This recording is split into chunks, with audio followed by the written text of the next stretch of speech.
Kukirim 20 juta per bulan dari Jepang selama aku merantau untuk ortuku di kampung.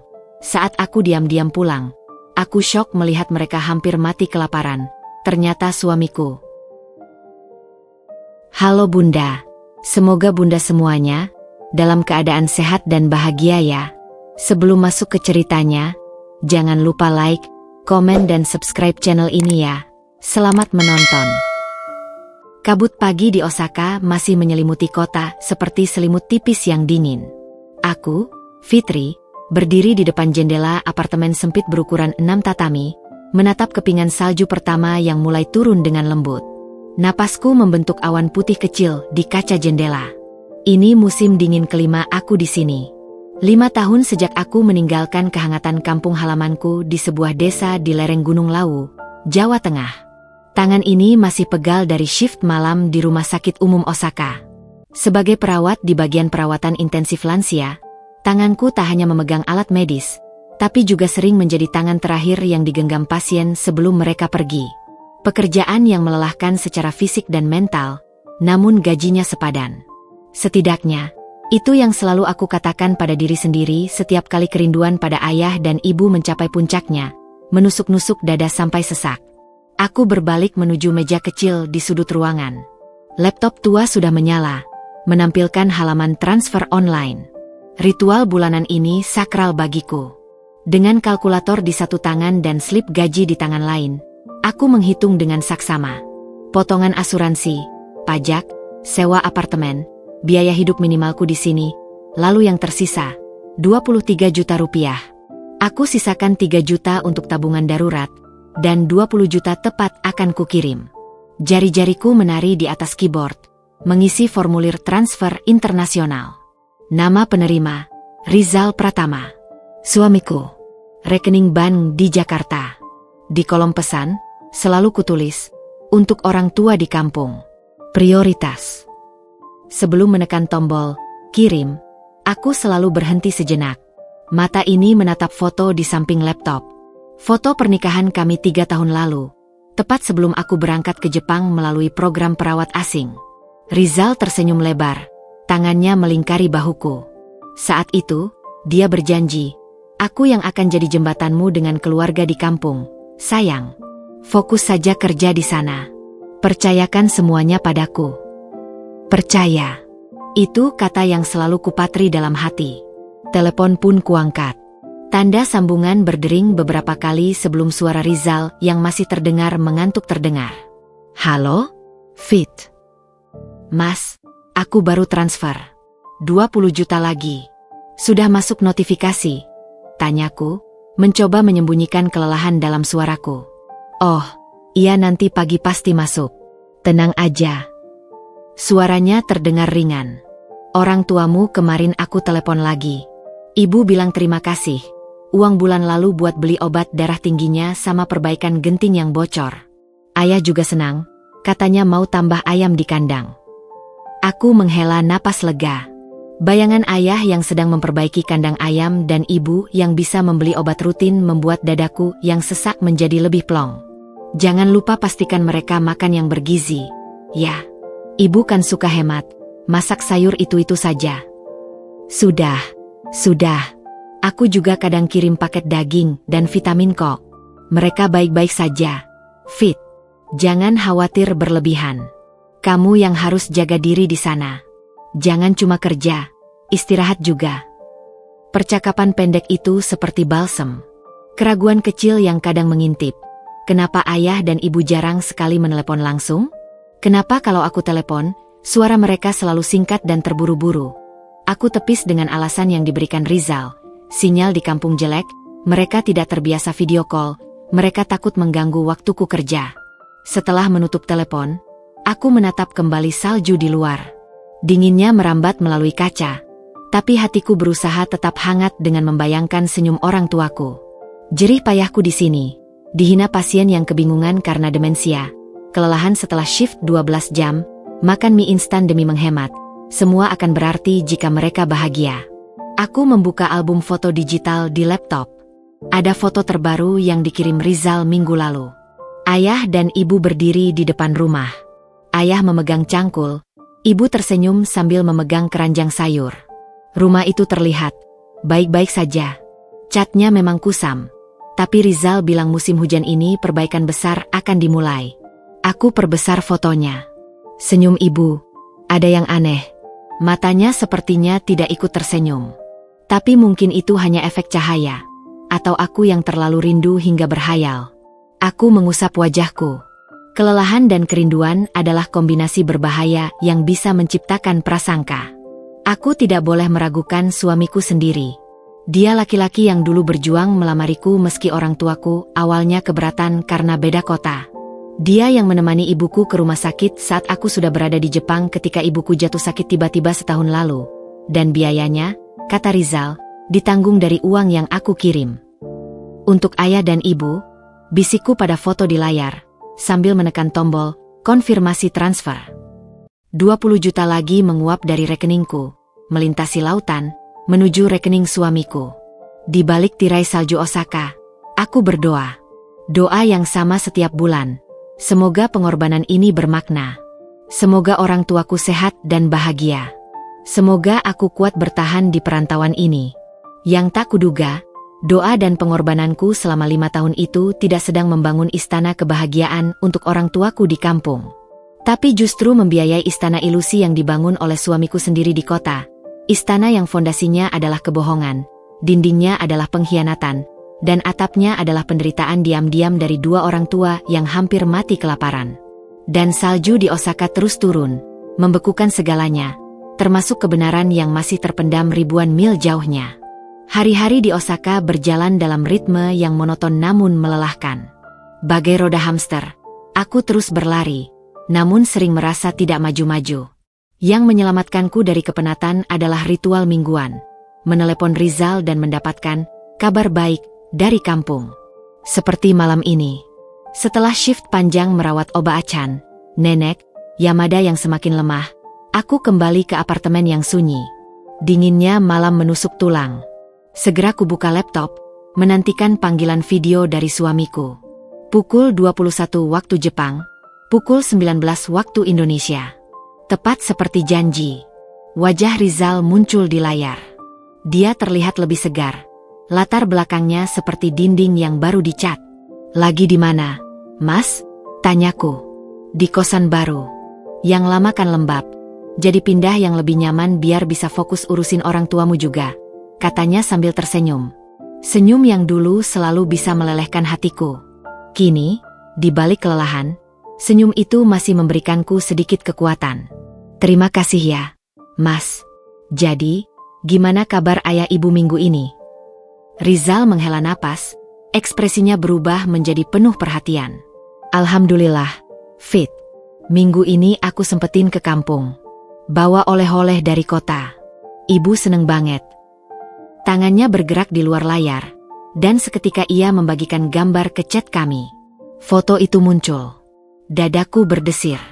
Ada ibu, berdiri di depan rumah. Dia memegang seember berisi ikan segar. Senyumnya lebar, tapi matanya seperti menatap sesuatu di balik kamera.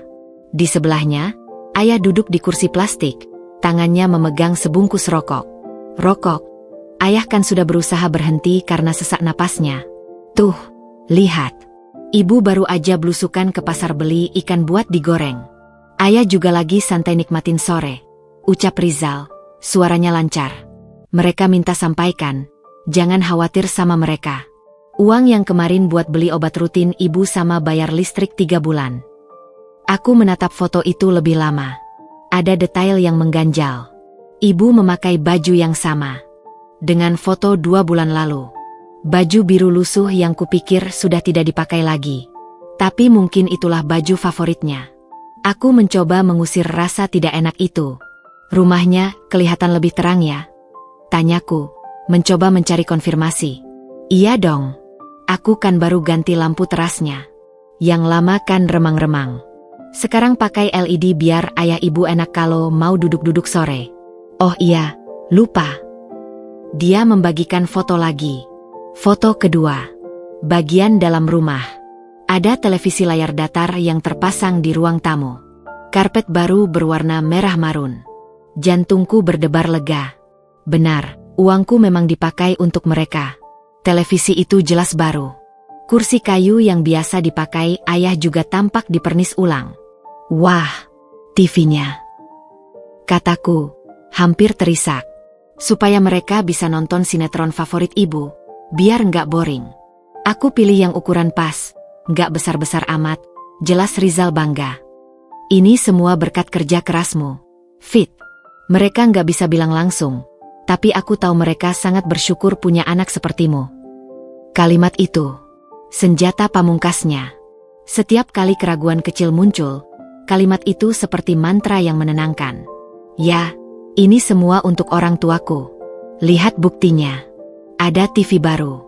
Ada perbaikan. Berapa biaya semua ini, Mas? Masih sisa uang bulan ini? Tanyaku, mencoba menjadi istri yang bertanggung jawab. Masih, kok. Jangan khawatir. Aku yang atur semuanya. Kamu kan cuma kirim 20 juta. Itu pas-pasan untuk kebutuhan mereka plus perbaikan. Tapi aku manage baik-baik. Bahkan kadang aku kasih tambahan dari kantongku sendiri buat beli sesuatu yang ekstra. Aku kasih tambahan dari kantongku sendiri. Kalimat itu membuatku merasa bersalah. Rizal juga berkorban. Dia harus bolak-balik Jakarta kampung, mengurus orang tuaku yang bukan orang tuanya sendiri. Dia bahkan mengeluarkan uang tambahan. Aku yang di sini, hanya transfer rutin tanpa mau repot. Rasa bersalah itu mematikan suara curiga kecil di kepalaku. Terima kasih, Mas. Aku nggak tahu harus bilang apa. Aku sangat beruntung punya suami sepertimu. Suaraku serak. Sudah, jangan bawel. Kamu juga kerja keras di sana. Oh iya, ayah bilang atapnya yang bocor di kamar belakang sudah ditambal. Dia minta sampaikan, bulan depan kalau ada uang lebih, mau beli genting aspal buat ganti yang lama biar tahan lama. Tentu, Mas. Pasti aku usahakan. Percakapan pun berganti ke hal lain. Kabar kesehatannya, dia selalu bilang sehat. Kabar pekerjaannya, katanya tetap di perusahaan kontraktor, kadang proyek luar kota. Dan tentu saja, pertanyaan kapan aku pulang. Masih nabung untuk pulang permanen. Sayang, mungkin setahun lagi, kalau sudah cukup buat bangun usaha kecil di kampung. Janjiku, seperti bulan-bulan sebelumnya. Setelah panggilan berakhir, ruangan terasa lebih sunyi.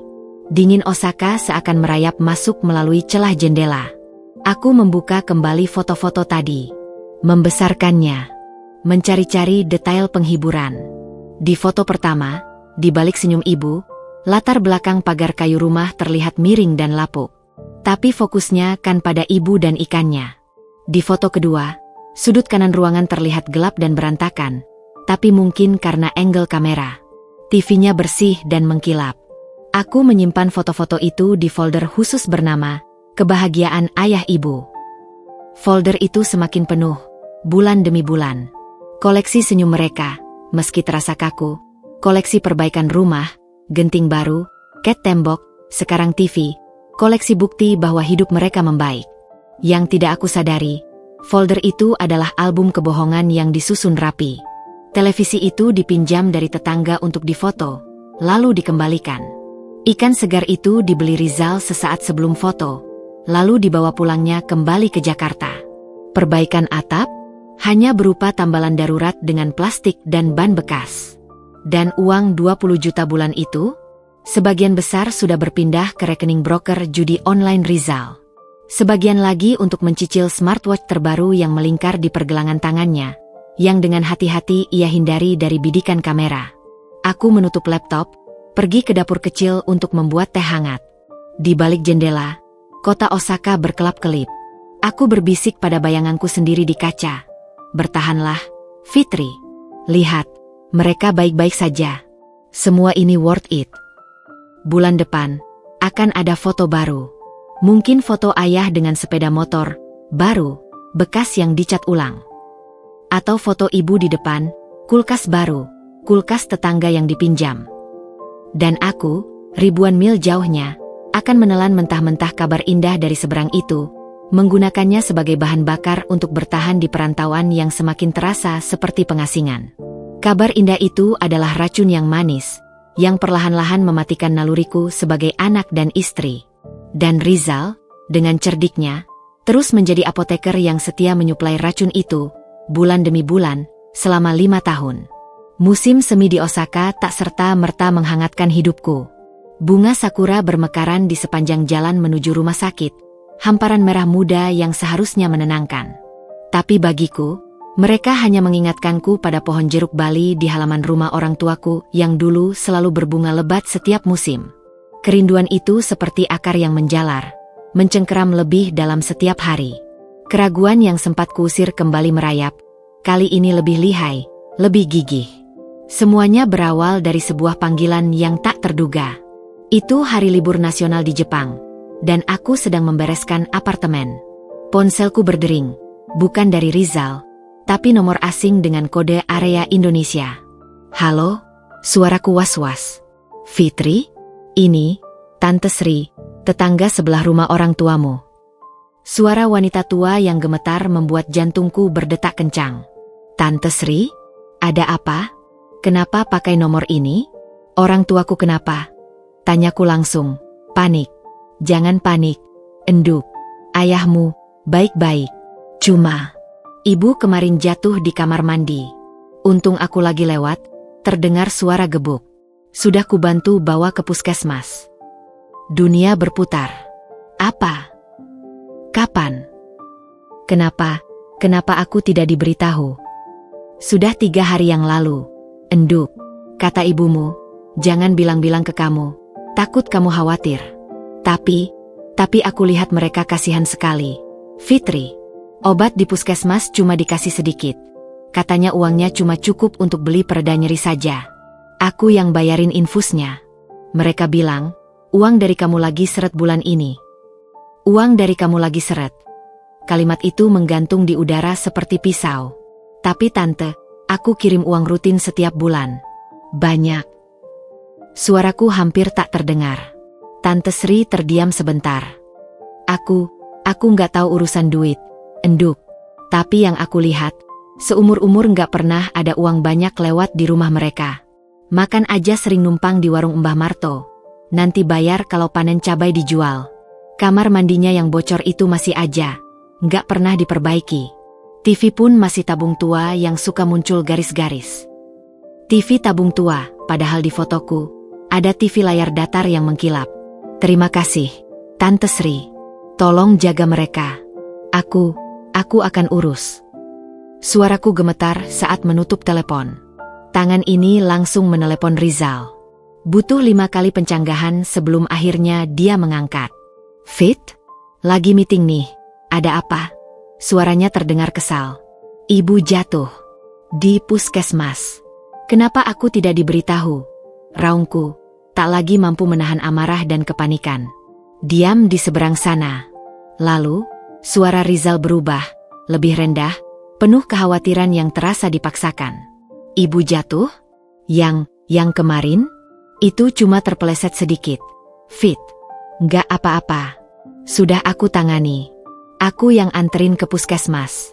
Dia baik-baik saja sekarang. Tapi kata Tante Sri, ibu butuh infus dan obat dengan bayar. Kata Tante Sri, uang dari aku lagi seret. Kata Tante Sri, TV mereka masih TV tabung. Hening yang menyiksa. Aku bisa mendengar napasnya yang berat. Fitri, suaranya tiba-tiba lembut, tapi ada teguran di dalamnya. Kamu dengar dari tetangga? Kamu lebih percaya tetangga daripada aku, suamimu sendiri. Tapi, Tante Sri itu sudah tua. Sering bingung. Ibu memang jatuh, tapi cuma lebam kecil. Aku sudah beri uang untuk obat. Soal TV, mungkin Tante Sri salah lihat. TV baru kan di ruang tengah. Yang di kamar memang masih TV lama. Soal uang seret. Ya, bulan ini memang agak ketat karena biaya perbaikan atap yang lebih besar dari perkiraan. Aku memang sengaja nggak bilang ke kamu, biar kamu nggak stres. Logikanya berbelit, tapi diracuni oleh rasa bersalah karena telah meragukannya. Ya Tuhan, aku hampir saja menuduh suamiku sendiri. Tapi, kenapa ibu bilang jangan beritahu aku? Kamu tahu sendiri sifat ibumu. Nggak mau merepotkan anaknya. Dia marah lo sama aku waktu tahu aku telepon kamu waktu dia diare bulan lalu. Apalagi ini. Aku menarik napas panjang. Ceritanya masuk akal.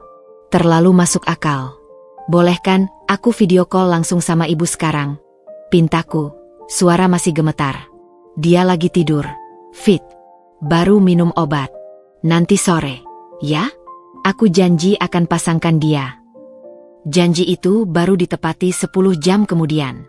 Saat layar menyala, yang muncul adalah wajah ibuku yang pucat, terbaring di tempat tidur. Latar belakangnya gelap, hanya lampu temaram yang menyala. Ibu, kenapa nggak bilang-bilang? Desisku, air mata mengalir. Iya, enduk, nggak apa-apa. Cuma terpeleset. Rizal sudah anterin ibu ke dokter. Suaranya lemah, parau. Matanya berkedip-kedip, seperti susah fokus. Kamu di sana baik-baik saja? Jangan sakit-sakit. Uangku cukup enggak, Bu? Katanya untuk obat kurang. Ibu tampak melirik ke samping, ke arah di luar layar. Seolah ada seseorang di sana. Cukup, sayang. Rizal sudah bantu. Jawabannya singkat, terpatah-patah. Ibu mau tidur dulu, ya? Capek. Panggilan hanya berlangsung 2 menit. Cukup untuk melihat bahwa ibuku memang sakit, tapi tidak cukup untuk menggali kebenaran. Dan selalu ada keberadaan Rizal yang terasa mengawasi di balik layar. Setelah panggilan, Rizal mengirim pesan. Sudah lihat kan? Ibu baik-baik. Jangan dengerin omongan orang. Kamu sendiri sudah capek kerja. Jangan ditambah beban pikiran. Percaya sama aku. Dan sekali lagi, aku mencoba untuk percaya. Tapi benih keraguan sudah tertanam. Aku mulai lebih kritis. Aku membandingkan foto-foto lama dan baru. Aku menyadari bahwa karpet baru di foto bulan lalu ternyata motifnya sama persis dengan karpet di foto 3 bulan sebelumnya, hanya diambil dari sudut berbeda. Aku memperhatikan bahwa senyum ayah di setiap foto terasa kaku, matanya tidak pernah benar-benar berbinar. Aku mulai bertanya hal-hal yang lebih spesifik kepada Rizal. Genteng aspalnya merek apa, Mas? Berapa harganya per meter? Obat darah tinggi ibu merek apa saja? Bisa difoto resepnya. Ayah mau tambah ayam, jenis apa? Kasih tahu kandangnya seperti apa sekarang. Jawabannya selalu menghindar, atau dijawab dengan kesal. Ah, kamu kok detail amat. Aku nggak hafal merek. Yang penting beres. Atau, resepnya kan di ibu, aku nggak bawa ke Jakarta. Atau yang paling sering, kamu itu nggak percaya sama aku ya? Capek aku, Fit, ngurusin semuanya sendirian. Ucapan itu diikuti dengan diam berhari-hari, yang membuatku panik dan akhirnya meminta maaf. Aku yang disalahkan. Aku yang tidak bersyukur. Aku yang merepotkannya.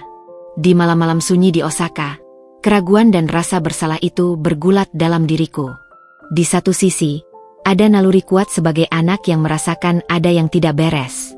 Di sisi lain, ada doktrin sebagai istri yang harus percaya dan mendukung suami, dan rasa takut kehilangan satu-satunya jembatan yang kumiliki dengan kampung halaman. Aku terjepit, dan tanpa sadar, demi menjaga perdamaian dan menepis rasa bersalah karena telah meragukan suami, aku mulai mematikan suara naluriku sendiri.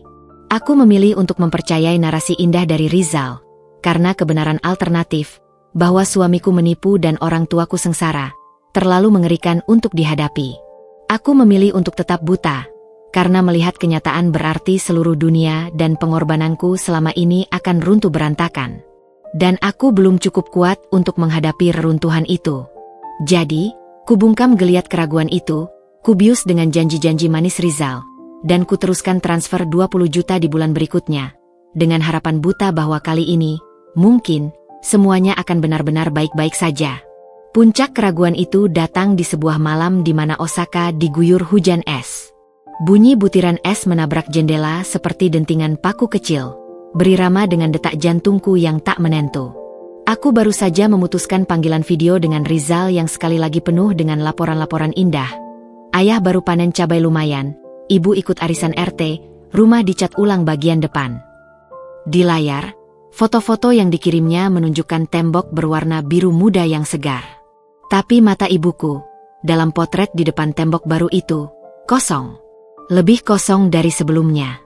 Seperti seorang tahanan yang dipaksa berfoto. Hujan es itu seolah memecahkan sesuatu di dalam kepalaku. Suara naluri yang kubiarkan sekian lama, akhirnya menjerit kencang, mengalahkan semua suara lain. Kamu harus melihat dengan matamu sendiri. Keputusan itu tiba-tiba, impulsif, tapi terasa paling benar dalam waktu lama. Aku akan pulang. Tanpa pemberitahuan. Ini bukan lagi sekadar rindu, ini misi penyelidikan. Aku perlu tahu kebenaran yang sebenarnya, yang tak tersaring oleh kata-kata Rizal atau sudut kamera yang dipilih-pilih. Tantangan terbesar, uang. Rizal mengontrol arus keuangan utama. Aku harus menyembunyikan rencanaku dan mengumpulkan dana tanpa sepengetahuannya. Keesokan harinya, di rumah sakit, aku mendekati Saito Sensei, dokter kepala yang selama ini cukup baik padaku. Dengan bahasa Jepang yang terbata-bata dan mata berkaca-kaca, aku menyampaikan sebagian kebenaran. Saya sangat rindu orang tua. Ingin pulang memberi kejutan. Tapi, suami tidak setuju. Khawatir saya capek. Bisa saya minta lembur ekstra dan minta dibayar cash. Saito Sensei, seorang pria separuh baya dengan sorot mata bijak, memandangku lama. Fitri-san, apa semuanya baik-baik saja? Tanyanya halus. Aku mengangguk cepat, mengusap sudut mata. Hanya rindu.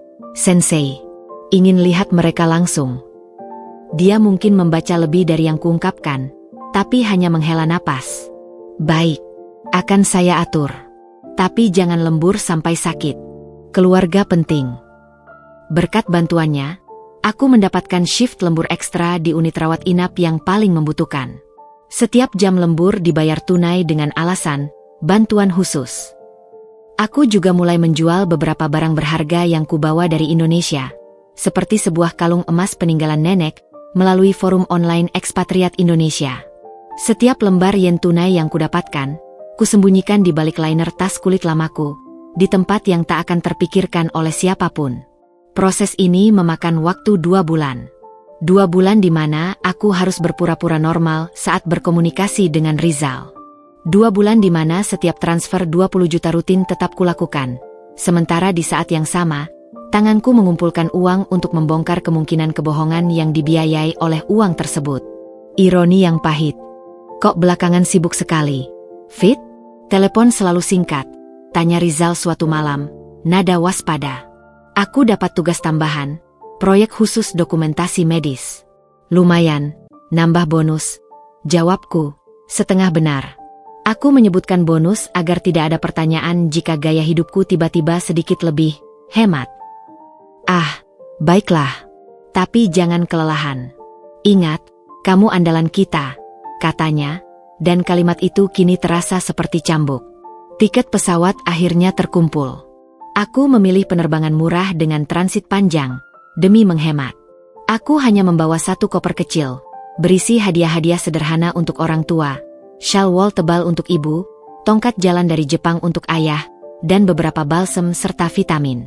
Juga, di dompetku, terselip uang tunai yang cukup untuk hidup beberapa bulan di kampung jika diperlukan. Malam sebelum kepergian, aku tidak bisa tidur. Berbagai skenario berkelebat. Bagaimana jika ternyata semuanya baik-baik saja? Aku akan terlihat seperti istri yang paranoid dan tidak percaya. Aku akan merusak kepercayaan Rizal. Tapi bagaimana jika kegelapan terburuk dalam imajinasiku itu nyata? Apakah aku siap menghadapinya? Pesawat lepas landas dari Bandara Kansai. Saat roda pesawat meninggalkan tanah, air mata akhirnya tumpah. Ini adalah perjalanan pulang yang berbeda. Bukan dengan sukacita, tapi dengan getaran ketakutan dan tekad baja untuk mencari kebenaran. Transit di Singapura terasa seperti limbo. Aku duduk di kursi bandara, memandangi orang-orang yang berlalu lalang. Aku mengunci akses lokasiku di semua media sosial dan aplikasi. Aku bahkan membeli kartu SIM Indonesia murah di Bandara Changi untuk berjaga-jaga. Pesawat kedua mendarat di Juanda, Surabaya, pagi-pagi buta. Udara lembab dan hangat menyambutku, menusuk tulang yang sudah terbiasa dengan udara kering Jepang. Aku tidak menghubungi siapa-siapa. Langsung aku naik taksi online menuju terminal bus, lalu naik bus antar kota menuju kota kecil di sekitarnya. Perjalanan darat selama 6 jam itu adalah penyiksaan. Setiap kilometer yang mendekatkanku ke kampung halaman, sekaligus mendekatkanku pada 2 kemungkinan, kelegaan atau kehancuran. Dari terminal kota, aku naik angkutan pedesaan yang reot. Pemandangan sawah dan gunung mulai familiar. Jalanan semakin berlubang. Hatiku berdegup kencang, nyaris sakit. Aku turun di pertigaan sebelum desa. Ingin berjalan kaki, mengamati, sebelum tiba-tiba muncul. Koper kecil kutarik. Kaki ini melangkah di jalan tanah yang kukenal sejak kecil. Dan kemudian, aku melihatnya. Atap rumah orang tuaku dari kejauhan. Tidak ada warna biru muda segar seperti dalam foto. Yang ada adalah atap seng yang sudah berkarat, dengan beberapa bagian tampak ditambal seadanya dengan plastik hitam. Tembok rumah pun masih warna abu-abu kusam, bukan biru. Langkahku terhenti. Nafas tersangkut. Ini bukan tentang Cat. Ini tentang kebohongan yang sekarang terpampang nyata di depan mataku. Dengan kaki gemetar, aku meneruskan langkah. Semakin dekat, semakin jelas pengabaian yang ada. Pagar kayu miring dan hampir rubuh. Kebun di depan rumah, yang dulu selalu rapi ditanami sayur, sekarang dipenuhi rumput liar dan sampah daun. Ada kesunyian yang mencekam, bukan kesunyian yang damai. Aku berhenti di depan pintu pagar yang terkunci dari dalam dengan kawat. Melalui celah-celah kayu, aku melihat ke dalam. Dan di sanalah, potret yang akan menghantuiku seumur hidup. Ayahku duduk lesu di tanah dekat sumur, mengenakan baju lusuh, sedang memunguti sesuatu yang tampaknya sisa-sisa singkong. Tubuhnya sangat kurus, tulang-tulangnya menonjol. Wajahnya tenggelam dan kosong. Kebohongan itu bukan lagi abstrak. Bukan lagi geliat keraguan. Ia kini berdiri, hidup, dan menyedihkan, di hadapanku. Air mata mengalir deras, tapi tak ada suara yang keluar. Rasa bersalah yang luar biasa menyelimutiku, lebih dingin dari salju Osaka manapun. Aku berdiri di sana, terpaku, menyaksikan langsung buah dari pengorbanan 5 tahunku, penderitaan. Kejutan yang kupersiapkan dengan susah payah, ternyata adalah kejutan paling mengerikan untuk diriku sendiri. Dan ini baru permulaan. Saat aku akhirnya memberanikan diri untuk membuka gerbang itu dan memanggil, "Ayah, Ibu." Dunia lamaku yang dibangun di atas kabar indah dari seberang, akan runtuh sepenuhnya, dan aku harus berdiri di tengah puing-puingnya, sendirian. Beberapa detik yang terasa seperti abadi itu, aku hanya bisa berdiri membeku. Pandanganku tertancap pada sosok ayahku yang seperti bayangan dari dirinya yang dulu. Laki-laki tegap pencinta tanah itu kini duduk merosot. Bahunya turun seperti memikul beban seluruh langit. Koper kecil di tanganku terasa berat bagai batu nisan. Dengan tangan gemetar, aku membuka pintu pagar kayu yang reot. Bunyi engselnya menderit-derit, suara yang dulu selalu membuat ibuku berteriak, "Siapa itu?" Tapi hari ini, tidak ada sambutan. Ayahku bahkan tidak menengok. "Ayah." Suaraku keluar seperti desahan angin, parau dan tak terdengar. Dia bergerak. Kepalanya terangkat perlahan, seolah butuh usaha besar. Matanya, yang dulu selalu bersinar cerdas, kini keruh dan seperti diselubungi kabut. Ia memandangku kosong, lalu berkedip beberapa kali. Ekspresi lambat itu berubah dari kelelahan menjadi ketidakpercayaan, lalu menjadi getaran yang menyayat. Fitri, gumamnya, suaranya serak dan pecah. "Fitri, nak." "Iya, ayah, ini aku." Aku melepas koper dan berlari, berjongkok di sampingnya. Bau apek, bau obat gosok, dan bau tanah basah menyergap indraku. Aku memegang lengannya. Kulihat dan kurasakan tulangnya langsung di bawah kulit yang kendur dan kering. "Ayah, kenapa seperti ini?" Tangannya yang kasar dan penuh bintil memegang tanganku, menggenggamnya erat seolah takut aku menghilang. "Kamu pulang? Kok enggak bilang-bilang?" Aku tak bisa menjawab. Tangis yang selama ini tertahan di pesawat, di terminal, di perjalanan, akhirnya meledak. Aku memeluknya, merasakan betapa ringannya tubuhnya. Dia terasa seperti burung yang rapuh. "Di mana ibu?" tanyaku di antara isak. Ayah mengangguk ke arah rumah. "Di dalam. Lagi masak." Aku membantunya berdiri. Kaki ayah gemetar saat bersandar padaku. Kami berjalan pelan menuju pintu rumah yang setengah terbuka. Bau lain menyambutku. Bau beras yang mungkin sudah lama disimpan, bau kayu lembab, dan bau tajam sesuatu yang hampir basi. Dan di sana, di dapur yang remang-remang hanya diterangi sinar matahari dari jendela kecil, ibuku berdiri membelakangi. Dia sedang mengaduk sesuatu di panci kecil di atas tungku kayu. Punggungnya yang dulu tegap, kini membungkuk. Rambutnya yang rapi kini acak-acakan dan banyak uban. "Ibu," panggil ayah, suaranya bergetar. Ibu menoleh. Wajahnya yang pucat dan keriput, matanya yang cekung, terlihat bingung. Lalu, seperti ayah, penglihatannya perlahan-lahan fokus. Gayung kayu yang dipegangnya terjatuh, menimpa tanah dengan suara plak. "Anakku," bisiknya. "Mimpi, ini mimpi lagi, ya. Aku pulang, Bu. Benar-benar pulang." Aku melepaskan pegangan pada ayah dan melangkah menghampirinya. Saat aku mendekat, mataku melihat isi panci.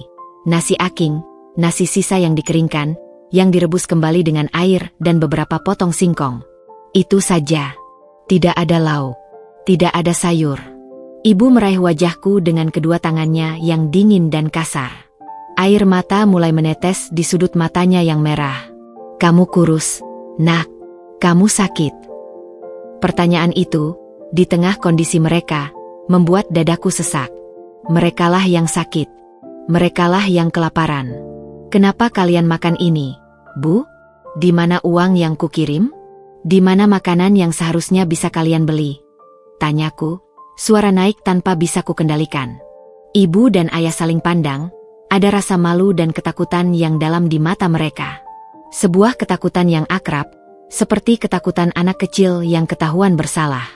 Uangmu, ya Nak." Ibu memandangku, lalu menunduk.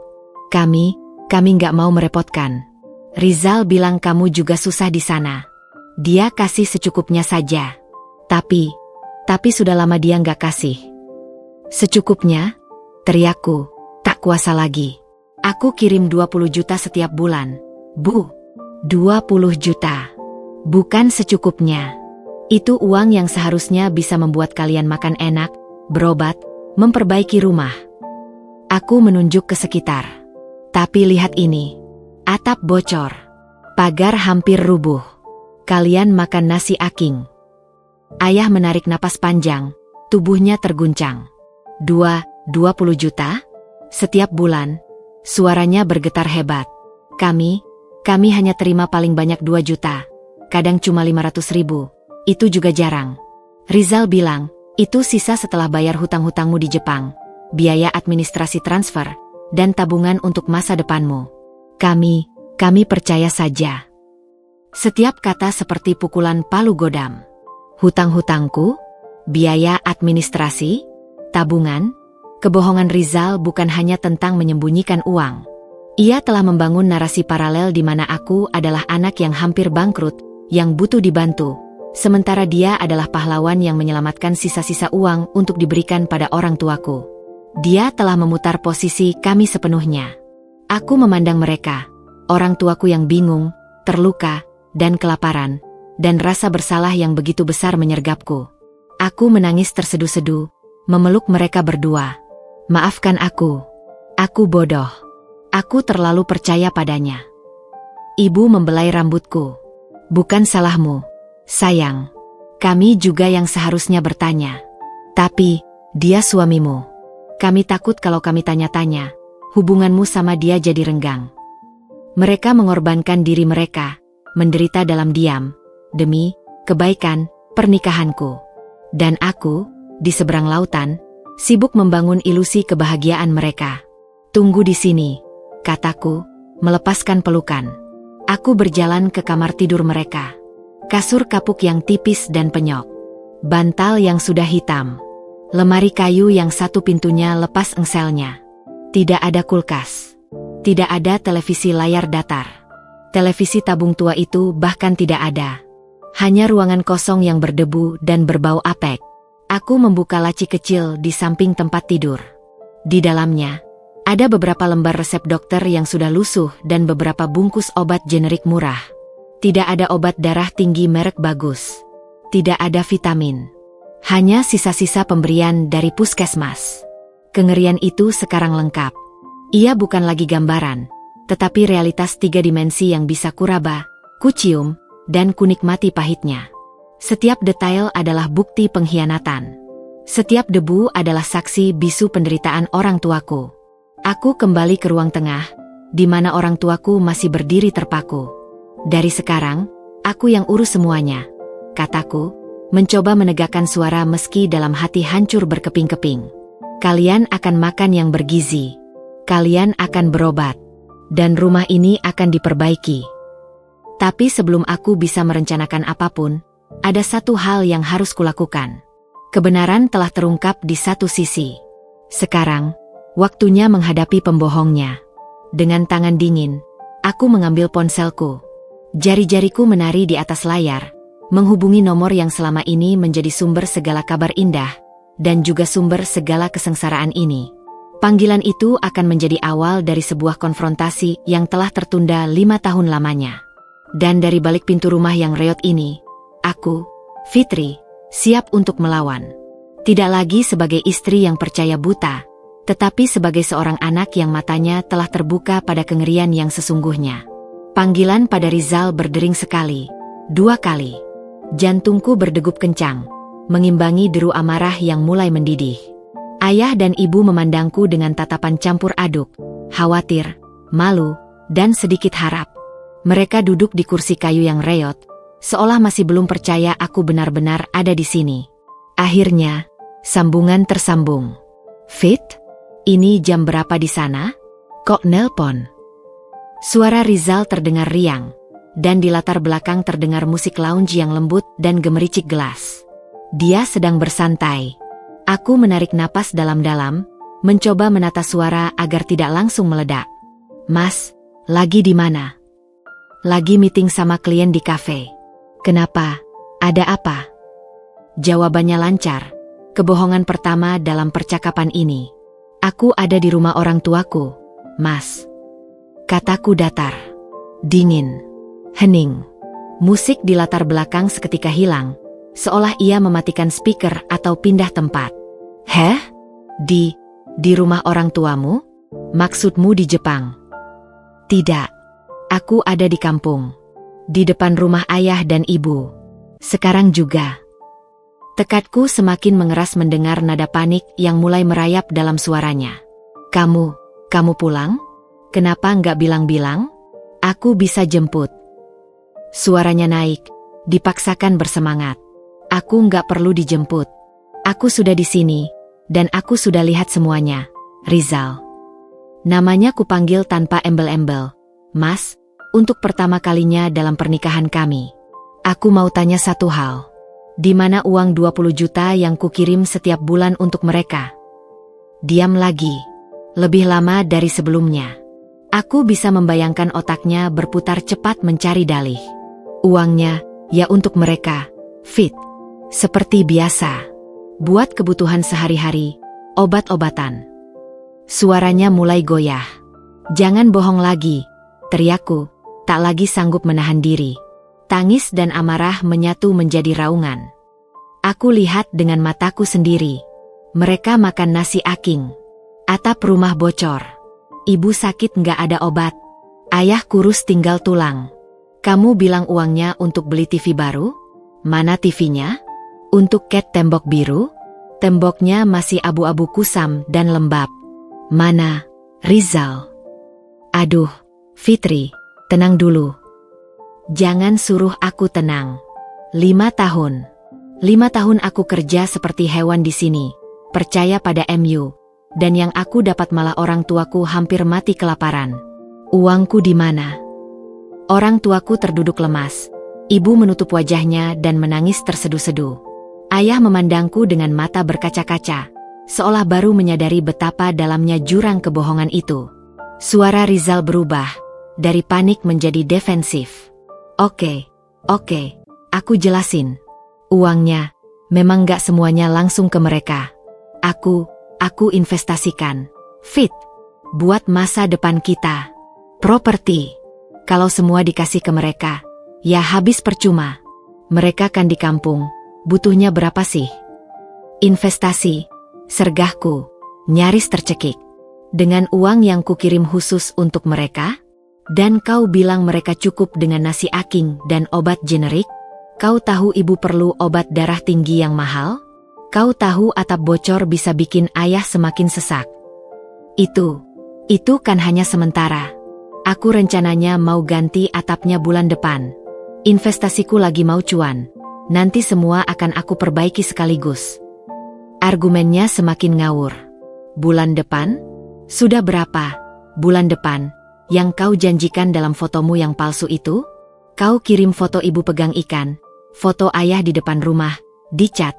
Itu semua bohong, Rizal. Kau setting itu untuk menipuku. Bukan bohong. Itu agar kamu tenang bekerja di sana. Aku tahu kamu khawatir. Jadi aku buat mereka terlihat baik-baik. Itu maksudku baik. Suaranya kini penuh dengan pembenaran yang memuakkan. Maksudmu baik. Aku tertawa getir. Air mata mengalir deras. Maksudmu baik dengan membiarkan orang tuaku kelaparan? Maksudmu baik dengan menggelapkan uang yang bukan hakmu? Kau tahu ibu jatuh dan hampir nggak bisa bayar infus? Tante Sri yang bayarkan. Kau malah bilang ke aku cuma terpeleset sedikit. Dia terdiam, terkepung. Siapa Tante Sri? Jangan dengarin tetangga. Sudah. Cukup, potongku. Aku dapat kebenarannya langsung dari korbanmu, Rizal. Dari mulut orang tuaku sendiri. Mereka cuma terima recehan darimu. Sisa uang 20 juta itu kau apakan? Untuk hidup mahamu di Jakarta? Untuk apartemen, mobil, dan wanita-wanita yang kau sembunyikan. Siapa yang bilang? Itu fitnah, teriaknya. Kini benar-benar panik. Aku nggak peduli lagi dengan omonganmu. Aku sudah lihat buktinya. Di depan mataku. Suaraku tiba-tiba jadi datar. Kelelahan oleh semua kebencian ini. Percakapan kita selesai. Besok, aku akan ke Jakarta. Kita akan bertemu, dengan semua bukti, dan dengan pengacaraku. Siap-siap saja. Fitri, tunggu. Jangan gegabah. Kita suami istri, kita bisa bicara baik-baik. Aku nggak mau bicara baik-baik dengan penipu, desisku. Dan tentang status suami istri itu, kita akan bicarakan juga di pengadilan. Aku menutup telepon sebelum dia membalas. Tanganku gemetar tak terkendali. Ruangan itu sunyi, hanya terdengar isak tangis ibu. Aku berjalan pelan, merangkul mereka berdua. Maafkan aku, bisikku berulang kali. Aku terlalu bodoh. Aku tertipu selama 5 tahun. Ayah menggeleng, tangannya yang kurus menepuk punggungku. Kami yang minta maaf, nak. Kami harusnya lebih tegas. Tapi, dia selalu bilang, kalau kami ganggu, hubungan kalian bisa rusak. Kami takut kamu sendirian di sana jadi nggak punya siapa-siapa. Kebenaran yang memilukan itu kini utuh. Bukan hanya penggelapan uang. Ini adalah skema manipulasi berlapis. Rizal telah memanfaatkan rasa cintaku pada orang tua, rasa percayaku padanya, dan rasa takut orang tuaku akan merusak rumah tangguhku, untuk menguras habis-habisan tanpa ada yang berani membuka suara. Dia adalah penjaga gerbang yang jahat, yang hanya mengizinkan kabar-kabar indah yang direkayasanya untuk sampai kepadaku, sambil menyembunyikan jeritan bantuan yang bisu dari kampung. Malam itu, aku tidur di lantai bersama mereka, beralaskan tikar usang. Aku mendengar ayah batuk-batuk sepanjang malam. Aku merasakan dinginnya lantai yang lembab. Aku mencium bau kemiskinan yang nyata. Ini adalah realitas yang selama 5 tahun berhasil disembunyikan oleh Rizal di balik foto-foto palsu dan kata-kata manis. Kebenaran itu memilukan, menyakitkan, dan menghancurkan. Tapi di tengah puing-puing kepercayaan itu, ada satu hal yang tumbuh, tekad baja. Tekad untuk memperbaiki segalanya, untuk menuntut keadilan, dan untuk memastikan bahwa pengorbananku yang selama ini tersalurkan ke lubang yang salah, akhirnya akan sampai ke tujuan yang sebenarnya, membahagiakan orang tuaku. Esok hari, perang akan dimulai. Dan kali ini, aku akan berperang dengan mata terbuka lebar. Keesokan pagi di kampung terasa seperti bangun dari mimpi buruk yang panjang. Namun, burung-burung berkicau, sinar matahari menyelinap melalui celah genteng, dan aroma tanah basah membuktikan bahwa ini nyata. Mimpi buruk itu adalah kenyataan hidup orang tuaku. Setelah memastikan ayah dan ibu sarapan bubur ayam hangat yang kubeli dari warung terdekat, makanan bergizi pertama mereka dalam waktu yang lama, aku mempersiapkan diri untuk pergi ke Jakarta. Tekadku sudah bulat, tapi rasa sakit dan amarah masih bergejolak seperti lahar di dalam dada. "Kamu yakin mau ketemu dia sendirian?" tanya ibu, matanya penuh kecemasan. Tangannya yang keriput memegang lenganku erat. "Dia orang kota, fit, bisa licik." "Aku nggak sendirian, Bu. Aku sudah janji temu dengan pengacara temannya Tuan Tanaka siang nanti." Rizal belum tahu soal ini. Aku mau temui dia dulu, langsung, sebelum dia punya waktu untuk mengarang cerita atau menyembunyikan bukti lebih banyak. Kubelai tangan ibu. Aku sudah bukan istri yang polos dan penurut lagi. Aku siap. Perjalanan bus ke Jakarta terasa melelahkan. Setiap kilometernya, ingatanku melayang pada 5 tahun kebohongan. Uang untuk apartemen yang katanya kos, mobil baru yang katanya pinjam kantor, liburan ke Bali yang katanya dinas. Semua terungkap sebagai potongan puzzle kebohongan yang dibiayai dengan darah dan keringatku, dan penderitaan orang tuaku. Aku langsung menuju alamat apartemen yang selama ini kukira sebagai tempat kos Rizal. Alamat yang dulu kukirimkan beberapa paket dari Jepang. Sebuah apartemen menengah di kawasan Jakarta Selatan. Nyaris tidak mungkin dijadikan tempat kos mahasiswa atau pekerja biasa seperti yang dia ceritakan.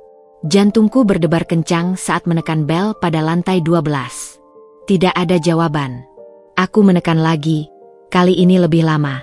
Aku mendengar suara langkah dari dalam, mendekat. Lalu, pintu terbuka. Rizal berdiri di sana. Ia mengenakan kaos oblong dan celana pendek, rambutnya acak-acakan, matanya sembab. Bau kopi dan rokok menyengat keluar dari dalam. Dia terlihat seperti orang yang tidak tidur sepanjang malam. "Fit," gumamnya, matanya melotot penuh kejutan. Dia jelas tidak menyangka aku benar-benar akan datang, apalagi secepat ini. "Aku mau bicara," kataku singkat, mendorong tubuhku masuk sebelum dia menutup pintu. Suasana di dalam membuatku tersedak. Apartemen yang cukup luas, interior minimalis modern dengan perabotan mahal. Sofa kulit, TV layar datar raksasa, konsol game, dan beberapa botol minuman mahal berjejer di bar mini. Di sudut, ada sepatu boots wanita merek terkenal. "Ini, kos MU?" tanyaku, suara datar namun tajam. Mataku menyapu ruangan, mencari setiap bukti kemewahan yang dibeli dengan uang orang tuaku. Rizal menutup pintu, wajahnya berkerut. "Aku bisa jelasin." "Jangan," potongku. Aku berjalan mendekati rak pajangan, melihat sebuah jam tangan mewah dalam kotak kaca. "Ini dibeli bulan April tahun lalu, ya?" Saat itu, ibu menelpon minta tambahan uang untuk perbaikan genting yang bocor parah saat hujan. "Kau bilang uang lagi habis buat bayar tagihan listrikku di Osaka." Dia diam, wajahnya memucat. Aku berbalik, menatapnya langsung. Aku sudah periksa rekening. Aku sudah tanya tetangga. Aku sudah lihat kondisi orang tuaku. Sekarang, sebelum pengacara dan polisi turun tangan, aku mau dengar darimu. Untuk apa saja uang 20 juta per bulan itu selama 5 tahun? Dan jangan coba-coba bilang, investasi, lagi. Rizal menarik napas dalam, lalu roboh di sofa. Tangannya menutupi wajah. Aku terdesak. "Fit." "Terdesak? Kau punya pekerjaan tetap. Gajiku kecil. Tekanan dari teman-teman, gaya hidup di kota ini mahal. Awalnya, aku hanya pinjam sedikit, buat bayar utang kartu kredit. Rencananya mau aku ganti. Tapi jumlahnya membesar. Lalu ada judi online, itu seperti candu. Aku menang besar sekali, jadi berpikir bisa melipat gandakan uangmu lalu mengembalikannya lebih banyak ke orang tuamu. Tapi aku kalah, terus kalah." Suaranya pecah, tapi tak ada air mata. Aku hanya bisa memandangnya dengan rasa jijik yang mendalam. "Jadi, uang hidup orang tuaku kau jadikan modal judi. Suaraku bergetar karena kemarahan yang luar biasa. Dulu enggak. Awalnya cuma untuk memenuhi ekspektasi. Kamu kirim uang banyak. Aku harus kasih laporan yang bagus. Aku beli ikan, foto, lalu ikan itu aku bawa pulang atau kasih tetangga. Aku sewa TV flat untuk difoto sehari. Aku bayar tukang untuk poles rumah seadanya sebelum aku foto. Semua butuh biaya. Dari situ, aku mulai keterusan. Gaya hidup naik, utang judi menumpuk. Aku terjebak, fit. Aku mau berhenti, tapi nggak bisa. Jadi kau pilih untuk meneruskan kebiadaban ini? Membiarkan orang tua yang sudah rentan itu kelaparan. Teriakku, tak lagi mampu menahan diri. Aku menghampirinya, ingin sekali menampar wajahnya yang penuh pembenaran diri itu. Mereka hampir mati. Rizal, ibu jatuh, ayah sesak napas. Mereka makan nasi basi. Dan kau di sini, minum dari gelas kristal dan tidur di kasur spring bed. Dia mengangkat wajah, matanya merah. Aku tahu aku salah. Aku akan kembalikan. Aku janji. Percayalah, aku cari cara. Jangan lapor polisi. Fit. Kalau aku masuk penjara, siapa yang akan cari uang untuk mengembalikan padamu? Perceraian saja. Aku setuju. Harta kita bagi. Harta kita. Aku tertawa getir, hampir histeris. Apa yang kita punya? Apartemen ini? Mobil? Semua itu dibeli dengan uang hasil penggelapan. Itu bukan harta gonogini. Itu barang bukti. Dan jangan kau ancam aku dengan janji pengembalian uang. Uang itu sudah kau habiskan untuk judi dan kemewahan. Aku lebih percaya proses hukum yang akan memaksamu bertanggung jawab daripada janji kosong seorang penjudi dan penipu seperti dirimu. Wajah Rizal berubah. Dari penyesalan menjadi keras. Kamu keras kepala sekali. Kalau lapor polisi, reputasimu juga jelek. Orang akan bilang kamu istri yang gak bisa mengurus suami, sampai suaminya gelap mata. Sekali lagi, dia mencoba memanipulasi dengan menyalahkanku. Reputasiku. Aku mendekat, menatapnya tajam. Aku lebih takut dengan reputasi sebagai anak yang membiarkan orang tuanya mati pelan-pelan karena terlalu percaya pada seorang monster seperti kamu. Dan dunia akan tahu siapa sebenarnya dirimu. Bukan suami yang setia, tapi perampok berkedok keluarga. Aku mengambil tas. Pertemuan kita selesai. Besok, pengacaraku akan mengirim surat resmi. Siapkan dokumen keuanganmu, semua transaksi masuk dari aku, dan semua pengeluaranmu. Karena jika kau tidak kooperatif, aku akan meminta penyitaan semua asetmu yang diduga berasal dari uangku. Termasuk apartemen ini, mobilmu, dan jam tangan mahal itu. Aku berbalik dan berjalan menuju pintu. Fitri, teriaknya dari belakang, suaranya seperti orang terpojok. Jangan begini. Kita pernah saling cinta. Aku berhenti, tanpa menoleh. Cinta? Cinta tidak menyiksa orang tua pasangannya sampai nyaris mati. Yang kau lakukan itu bukan cinta. Itu kejahatan. Kulempar pandangan terakhir ke apartemen mewah itu, ke pria yang dulu kukira adalah sandaran hidupku. Semuanya terasa asing, palsu, dan beracun. Dan untuk catatan, tambahku, sebelum membuka pintu, aku sudah pindahkan semua tabungan daruratku ke rekening lain. Jangan harap ada uang lagi dari aku. Perjalananmu sendiri, dengan semua konsekuensinya, sekarang mulai. Pintu kututup dengan keras. Suara, klik. Itu seperti penutup babak pertama dalam pertempuran besar yang akan kuhadapi. Konfrontasi fisik mungkin telah usai, tapi perang hukum dan perang mengembalikan harga diri baru saja dimulai. Dan kali ini, aku punya senjata terhebat, kebenaran yang pahit, dan tekad untuk memperbaiki semua yang telah hancur karena kebohongan seorang lelaki bernama Rizal. Meninggalkan apartemen Rizal terasa seperti keluar dari ruang beracun. Udara Jakarta yang panas dan pengap justru terasa lebih segar. Aku menarik napas dalam-dalam, mencoba menenangkan diri yang masih gemetar oleh amarah dan rasa hancur. Namun, tak ada waktu untuk terpuruk. Aku harus bergerak cepat, sebelum Rizal punya kesempatan untuk menutupi jejaknya lebih jauh. Pertemuanku dengan Bu Sari, pengacara yang dirujuk Tuan Tanaka, dijadwalkan 2 jam lagi. Aku memanfaatkan waktu dengan menemui satu-satunya orang di Jakarta yang bisa kuandalkan saat ini. Adik sepupuku, Galih, yang bekerja sebagai analis data di sebuah perusahaan fintech. Kafe di kawasan Sudirman tempat kami bertemu ramai dengan orang-orang kantoran. Galih sudah duduk, wajahnya tampak serius saat melihatku.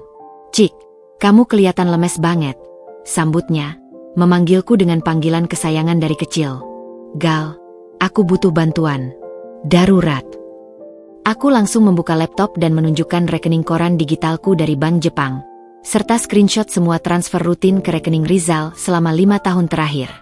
"Ini semua uang yang aku kirim. Aku perlu tahu kemana uang ini mengalir setelah masuk rekening Rizal." Galih menyipitkan matanya, profesionalismenya langsung terlihat. "Kamu punya akses ke rekening Rizal?" "Aku tidak. Tapi aku punya nomor rekeningnya. Dan..." Aku ragu sejenak. Aku tahu password email lamanya. Dulu kita saling percaya. Rasa malu menyergap, mengakui betapa naifnya aku dulu. Oke, itu bisa jadi titik awal. Tapi untuk transaksi detail, butuh surat permintaan resmi dari pihak berwajib atau pengadilan. Galih mengetik cepat di laptopnya. "Tapi kita bisa mulai dari data terbuka dan pola. Boleh aku?" Dia memasukkan nomor rekening Rizal ke beberapa platform analisis transaksi publik yang legal, dengan penjelasan bahwa ini untuk investigasi keuangan pribadi dalam kasus perceraian. Dalam hitungan menit, pola mulai terlihat. "Rekening ini aktif sekali," gumam Galih. "Setiap kali ada masuk dari kamu, selalu tepat di tanggal yang sama. Dalam hitungan jam, uangnya langsung dipindahkan. Sebagian ke rekening lain atas namanya sendiri, mungkin untuk penarikan tunai atau pembayaran gaya hidup. Tapi lihat ini." Jarinya menunjuk beberapa baris transaksi berulang. Setiap minggu, ada transfer rutin ke 2 platform ini. Dia menunjukkan nama 2 aplikasi judi online terkenal yang sedang marak diberantas. "Judi," bisikku, rasa mual muncul. Pengakuan Rizal ternyata benar. Bukan cuma itu. Ada juga transfer reguler ke beberapa e-commerce luxury, tas, jam tangan, elektronik. Galih menunjukkan beberapa transaksi ke toko online yang jelas menjual barang bermerek. Dan ini yang menarik. Dia memperbesar 1 baris transaksi berulang setiap bulan ke sebuah perusahaan pengelola apartemen. Besarannya persis dengan cicilan apartemen mewah di kawasan yang tadi aku datangi. Jadi, kosnya itu ternyata apartemen pribadi yang dicicil dengan uangku. Desisku, dingin. Galih mengangguk. Dan lihat transaksi ini, setiap akhir pekan. Transfer ke rekening perempuan yang berbeda-beda. Mungkin, teman kencan atau lebih dari itu. Setiap penemuan seperti pukulan telak. Uangku tak hanya hilang di judi, tetapi juga membiayai kehidupan mewah dan wanita-wanita lain. Sementara itu, orang tuaku bergulat dengan nasi aking. "Ada lagi, Cik." Galih menatapku dengan pandangan penuh iba. Dia juga rutin mengirim uang, jumlah kecil, tidak lebih dari 2 juta, ke rekening orang tuamu. Tapi tidak setiap bulan. Jarang-jarang. Itu pun selalu disusul dengan transfer dari rekening yang sama ke rekeningnya sendiri, dengan nominal yang sama, beberapa hari kemudian. Sepertinya, dia hanya meminjamkan uang untuk difoto sebagai bukti transfer, lalu mengambilnya kembali. Kebiadaban yang terencana. Bahkan pemberian recehan itu pun palsu. Aku menutup mata, mencerna semua kejahatan sistematis ini. "Galih, bisakah kita mendapatkan bukti fisik? Misalnya foto barang-barang mewah itu di apartemennya.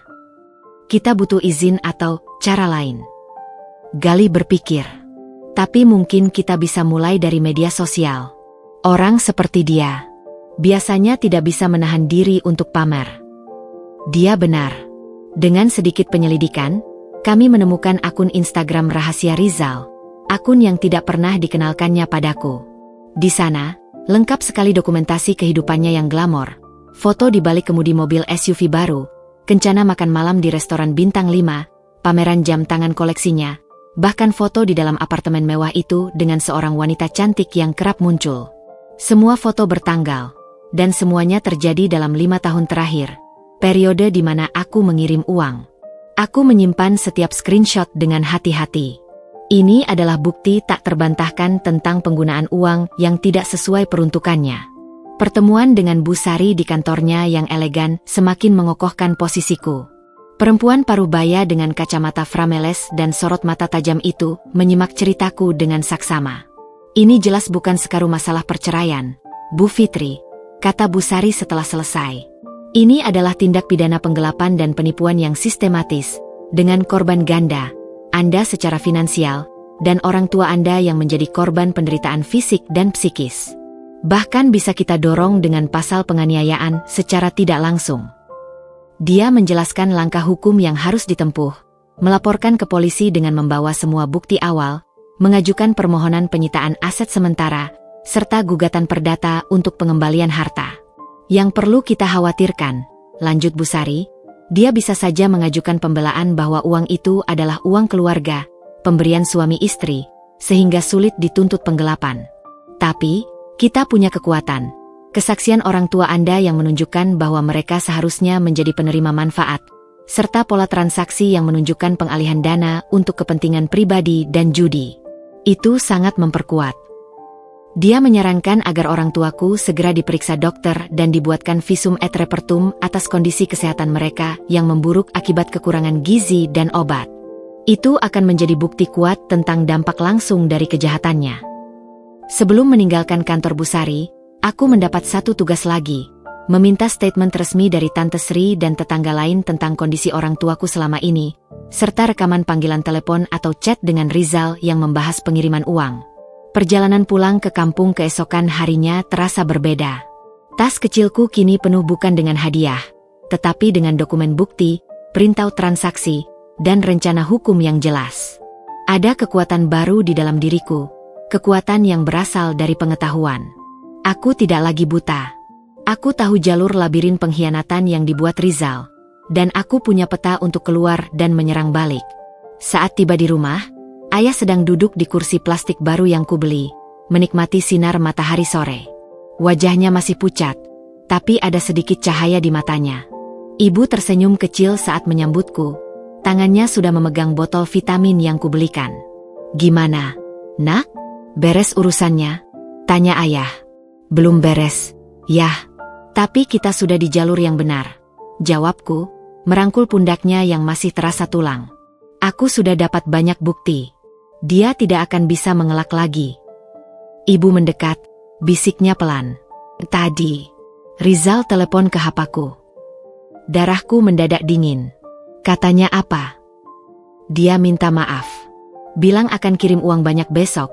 Asal kita mau bicara baik-baik dengan kamu, agar kamu jangan lapor polisi. Ibu menggeleng. Aku bilang, urusan uang sama Fitri, urusan kami sama kamu sudah selesai. Lalu aku tutup telepon. Kebanggaan yang dalam menyembul di dadaku. Orang tuaku, yang selama ini dibuat takut dan lemah, kini mulai menemukan keberaniannya. Jejak pengkhianatan telah tergambar jelas.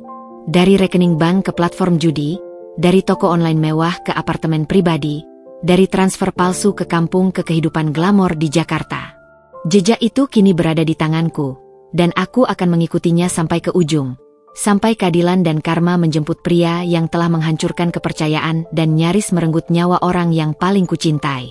Pertempuran di pengadilan mungkin akan panjang dan melelahkan, tetapi setidaknya, aku kini maju dengan mata terbuka dan senjata di tangan. Hari-hari setelah konfrontasi di Jakarta seperti berada dalam mata angin topan. Tampak tenang di permukaan, namun tegang dan penuh tekanan.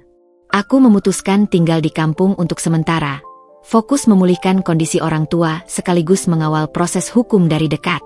Bu Sari sudah melayangkan somasi resmi kepada Rizal, menuntut pengembalian total dana yang digelap dan ganti rugi imaterial, serta memberi tenggat 7 hari sebelum laporan pidana diajukan ke kepolisian.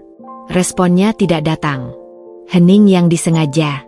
Namun, diamnya Rizal bukan berarti pasif. Ancaman-ancaman mulai merayap masuk, bukan melalui telepon langsung kepadaku, tetapi melalui saluran-saluran samping, seperti ular berbisa yang menyelinap di bawah rumput. Hal pertama yang terjadi adalah pada pagi hari ketiga setelah somasi. Ponselku berdering. Nomor tak dikenal. Ibu Fitri, Suara laki lawak kasar di seberang. Ya, siapa ini? Kami dari Koperasi Bina Usaha. Konfirmasi saja, apakah ibu mengenal Bapak Rizal Pratama? Dia mengajukan pinjaman dengan jaminan sertifikat tanah milik orang tua ibu di Dusun Karanganyar. Dadaku sesak. Apa? Itu tidak mungkin. Sertifikatnya ada di sini. Aku berlari ke lemari kayu, membuka laci besi kecil tempat ayah menyimpan dokumen penting. Sertifikat itu masih ada, tetapi ada fotokopinya yang hilang. Rizal pasti mengambilnya saat mengurus sesuatu dulu. Dia membawa fotokopi yang sudah dilegalisir dan surat kuasa atas nama ibu, kata si lelaki itu dingin. Itu palsu. Saya tidak pernah memberi kuasa. Dan tanah itu bukan milik suami saya, milik orang tua saya. Kalau begitu, silakan ibu urus sendiri dengan Bapak Rizal. Tapi jika pinjaman ini macet, kita akan eksekusi jaminannya. Telepon pun ditutup. Aku gemetar. Ini strategi barunya, menggunakan dokumen dan informasi yang dia dapat selama menjadi menantu kepercayaan untuk menjeratku secara finansial dan mengacaukan proses hukum. Aku segera menghubungi Bu Sari, yang langsung meminta tembusan laporan ke polisi tentang pemalsuan surat dan penipuan pinjaman. Ancaman kedua lebih halus, namun lebih jahat. Beberapa tetangga mulai mendatangi ibu, berbisik-bisik. Katanya si Rizal bilang, Fitri di Jepang dapat pekerjaan yang kurang baik, makanya dia bisa kirim uang segitu banyak. Bisik seorang tetangga yang biasanya baik. Dia bilang, Fitri malu sama kalian, makanya nggak pernah pulang. Ibu marah, meminta wanita itu pergi. Tapi kerusakan sudah terjadi. Gosip busuk itu dengan cepat menyebar di desa yang sunyi ini. Rizal sedang menyerang reputasiku, mencoba memutus dukungan sosial yang mulai pulih, dan, yang paling keji, mencoba mengalihkan kesalahan dengan mencemarkan namaku. Aku ingin sekali membalas, menjelaskan pada semua orang. Tapi Bu Sari menasihatiku. Diam adalah senjata terbaik saat ini, Bu Fitri. Semua energi harus fokus pada bukti hukum. Nanti, saat persidangan, kebenaran akan terbuka dengan sendirinya. Gosip akan mati jika diabaikan. Namun, pukulan terberat datang melalui telepon dari kantor imigrasi Jepang di Jakarta. Seorang petugas menelepon, menanyakan status kerjaku. Berdasarkan laporan dari pihak di Indonesia, ada indikasi bahwa Anda bekerja di luar izin dan melakukan pelanggaran administratif selama di Jepang. Kami perlu verifikasi, kata petugas itu. Rizal pasti melaporkanku. Dia tahu nomor paspor dan dokumen kerjaku. Ini ancaman yang sangat serius. Jika izin kerjaku dicabut atau bermasalah, bukan hanya masa depanku yang hancur, tapi juga kemampuanku untuk membiayai proses hukum dan kehidupan orang tua. Panik menyergap. Tapi kali ini, aku tidak sendirian. Aku segera menghubungi Tuan Tanaka di Osaka. Dengan suara bergetar, aku menjelaskan situasinya. Tuan Tanaka, dengan kebijaksanaannya yang khas, hanya berkata, Fitri-san, jangan khawatir. Perusahaan dan rumah sakit akan menjadi penjamin Anda. Segala dokumen Anda lengkap dan legal. Saya akan berkoordinasi dengan pihak imigrasi Jepang di sini. Ini jelas upaya intimidasi. Benar saja, beberapa jam kemudian, Tuan Tanaka mengirim email yang meyakinkan bahwa laporan itu telah diklarifikasi sebagai tidak berdasar. Namun, insiden itu meninggalkan bekas. Rizal sedang berusaha memotong semua jalur hidupku, finansial, sosial, dan profesional. Malam itu, di tengah keheningan kampung, ponselku berdering. Dari nomor Rizal. Aku mengambil napas dalam-dalam sebelum mengangkat. Apalagi yang kau inginkan? Suaraku datar. Kamu lihat kan, Fit? Aku bisa bikin hidupmu susah. Suaranya tenang, penuh keyakinan. Pinjaman tanah, gosip di kampung, laporan ke imigrasi. Itu baru permulaan. Aku masih punya banyak kartu. Lakukan saja semuanya. Setiap ancamanmu akan jadi bukti tambahan di pengadilan tentang karaktermu yang bajingan. Dia tertawa pendek. Pengadilan? Itu proses lama. Tapi hidup sehari-hari? Itu yang langsung terasa. Apa orang tuamu sanggup menghadapi gosip bahwa anak perempuannya bekerja di klub malam di Jepang?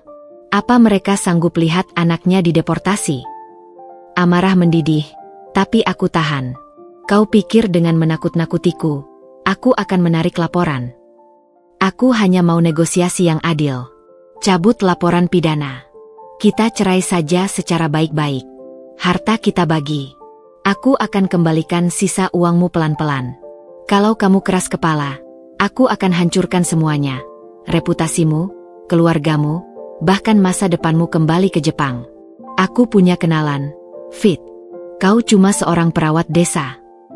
Ancaman itu jelas, vulgar, dan penuh kebencian. Ini bukan lagi Rizal yang kukenal. Ini musuh yang putus asa dan berbahaya. Dengarkan baik-baik, Rizal, kataku perlahan, memastikan setiap kata tertanam. Kau sudah mengambil 5 tahun hidup orang tuaku. Kau sudah hampir membunuh mereka pelan-pelan. Sekarang kau ingin mengambil sisa harga diri dan masa depanku? Tidak akan. Ancamanmu sudah aku rekam. Percakapan ini akan jadi bukti pengancaman dan perbuatan tidak menyenangkan. Lakukan yang terburuk. Aku akan hadapi. Tapi ingat, untuk setiap seranganmu, aku akan balas dengan 2 bukti hukum. Game MU sekarang sudah berbeda. Aku tidak lagi bermain sebagai istri yang mencintaimu, tapi sebagai musuh yang mengenal semua kebusukanmu. Ada hening panjang di seberang. Aku bisa mendengar napasnya yang berat. Mungkin dia baru menyadari bahwa strategi ancamannya tidak lagi mempan. Aku sudah berubah. Kamu keras kepala, Fitri. Kamu akan menyesal. Yang akan menyesal adalah kau, saat duduk di kursi pesakitan dan menyadari bahwa semua kemewahan sementaramu dibayar dengan penderitaan orang yang tidak bersalah. Selamat tinggal, Rizal. Aku menutup telepon. Tangan masih gemetar, tetapi ada kepuasan yang dalam.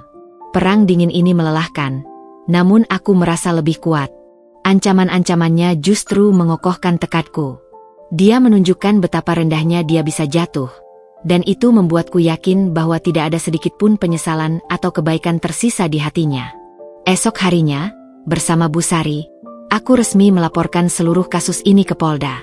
Dengan membawa semua bukti transfer, rekaman ancaman, dokumen pemalsuan surat kuasa tanah, serta laporan visum et repertum dokter tentang kondisi gizi buruk orang tuaku.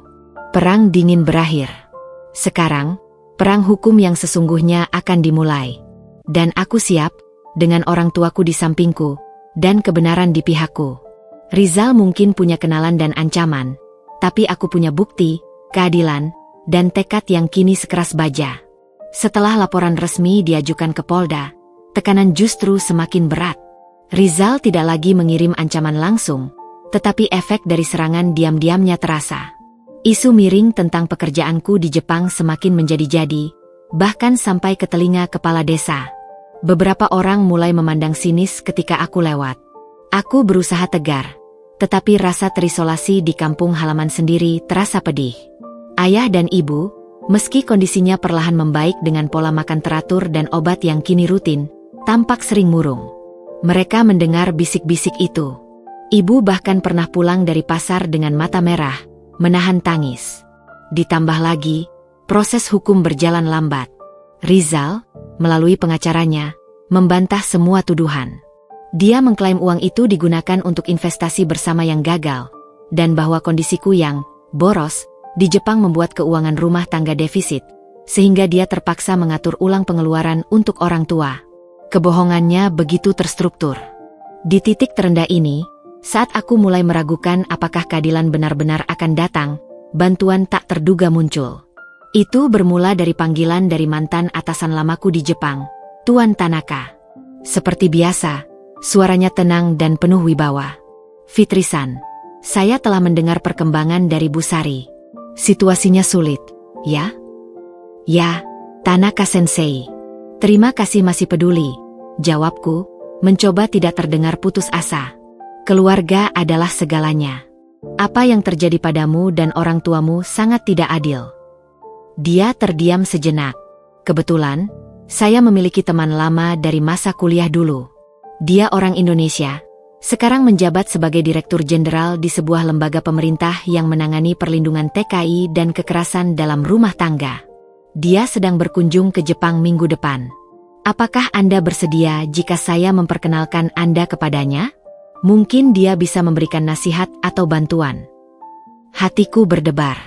Bantuan dari tingkat yang begitu tinggi terdengar seperti mimpi. Saya sangat bersyukur, Sensei. Tapi saya sedang di Indonesia, tidak bisa ke Jepang. Tidak masalah. Dia akan kembali ke Jakarta minggu depan. Saya akan beritahu. Dia akan menghubungi Anda. 3 hari kemudian, sebuah email resmi masuk ke inboxku. Dari kantor Ibu Dr. Maya Suryanto, M.Hum, Dirjen Perlindungan Perempuan, Anak, dan Pemberdayaan Masyarakat. Isinya singkat, beliau telah mendapat informasi dari Tuan Tanaka, dan bersedia bertemu untuk mendengar langsung kasusku demi penanganan yang tepat, baik dari sisi hukum maupun perlindungan korban. Pertemuannya dijadwalkan di kantornya di Jakarta. Dengan sedikit rasa cemas namun penuh harapan, aku kembali ke ibu kota. Kali ini ditemani Galih yang bersedia menjadi pendamping. Kantor Dr. Maya luas dan megah, namun suasana di dalamnya hangat. Beliau adalah seorang perempuan parubaya dengan ramban pendek rapi dan kacamata frameles. Matanya tajam, namun sorotnya lembut. Saya sudah membaca ringkasan dari Bu Sari dan mendengar dari Tanaka-san, ujarnya setelah kami duduk. Ini adalah kasus yang sangat kompleks dan keji. Bukan hanya penggelapan, tetapi juga kekerasan psikis dan ekonomi yang berlarut-larut, dengan pola gaslighting dan isolasi yang jelas. Aku mengangguk, sulit berkata-kata mendengar istilah-istilah yang begitu tepat menggambarkan penderitaanku. Tim kami bisa melakukan beberapa hal, lanjut Dr. Maya dengan tegas. Pertama, memberikan pendampingan psikologis untuk Anda dan orang tua. Trauma seperti ini butuh penanganan. Kedua, kami akan berkoordinasi dengan kepolisian untuk mempercepat proses penyidikan, dengan menekankan aspek kekerasan dalam rumah tangga dan eksploitasi ekonomi. Ini akan memperberat tuntutan. Beliau kemudian mengeluarkan kartu nama. Dan ini, mungkin yang paling langsung membantu. Beliau adalah teman saya, seorang jaksa tinggi yang sangat peduli pada kasus-kasus kekerasan terhadap perempuan dan orang tua. Saya sudah berbicara dengannya. Dia bersedia mengawasi langsung proses penuntutan kasus Anda. Aku hampir tidak percaya. Jaringan yang diberikan Tuan Tanaka ternyata begitu kuat dan berpihak. Selain itu, tambah Dr. Maya, kami akan mengirim tim ke kampung Anda. Bukan hanya untuk mengklarifikasi gosip yang beredar dengan informasi yang benar, tetapi juga untuk memberikan penyuluhan pada masyarakat tentang kekerasan ekonomi dan pentingnya dukungan sosial bagi korban. Ini untuk memutus stigma yang sedang Anda dan keluarga alami. Air mata akhirnya tumpah. Ini bukan lagi sekadar bantuan hukum. Ini adalah pengakuan bahwa penderitaanku nyata, dan bahwa ada sistem yang mau membela orang kecil seperti kami. Ada satu hal lagi, Bu Fitri, kata Dr. Maya, suaranya lebih rendah. Tanaka-san menyampaikan, rumah sakit di Osaka tetap membuka pintu untuk Anda jika suatu saat Anda ingin kembali. Tetapi, beliau juga mengusulkan sesuatu. Apakah Anda pernah berpikir untuk membuka layanan perawatan lansia atau home care di daerah Anda? Dengan pengalaman dan sertifikat Anda, serta dana restitusi yang nanti mungkin bisa dikembalikan, itu bisa menjadi solusi jangka panjang untuk Anda tetap dekat dengan orang tua sekaligus memberdayakan diri. Gagasan itu seperti petir di siang bolong. Selama ini, pikiranku hanya terfokus pada bertahan dan membalas.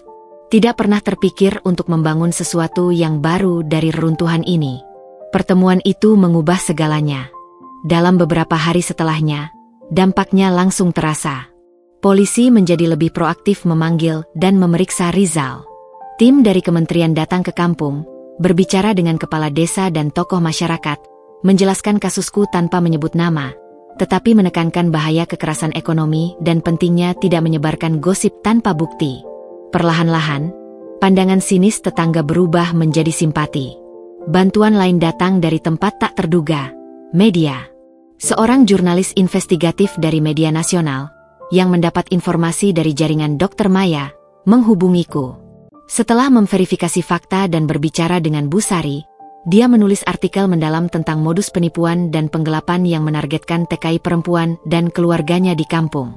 Kisahku, dengan nama samaran, menjadi studi kasus utama.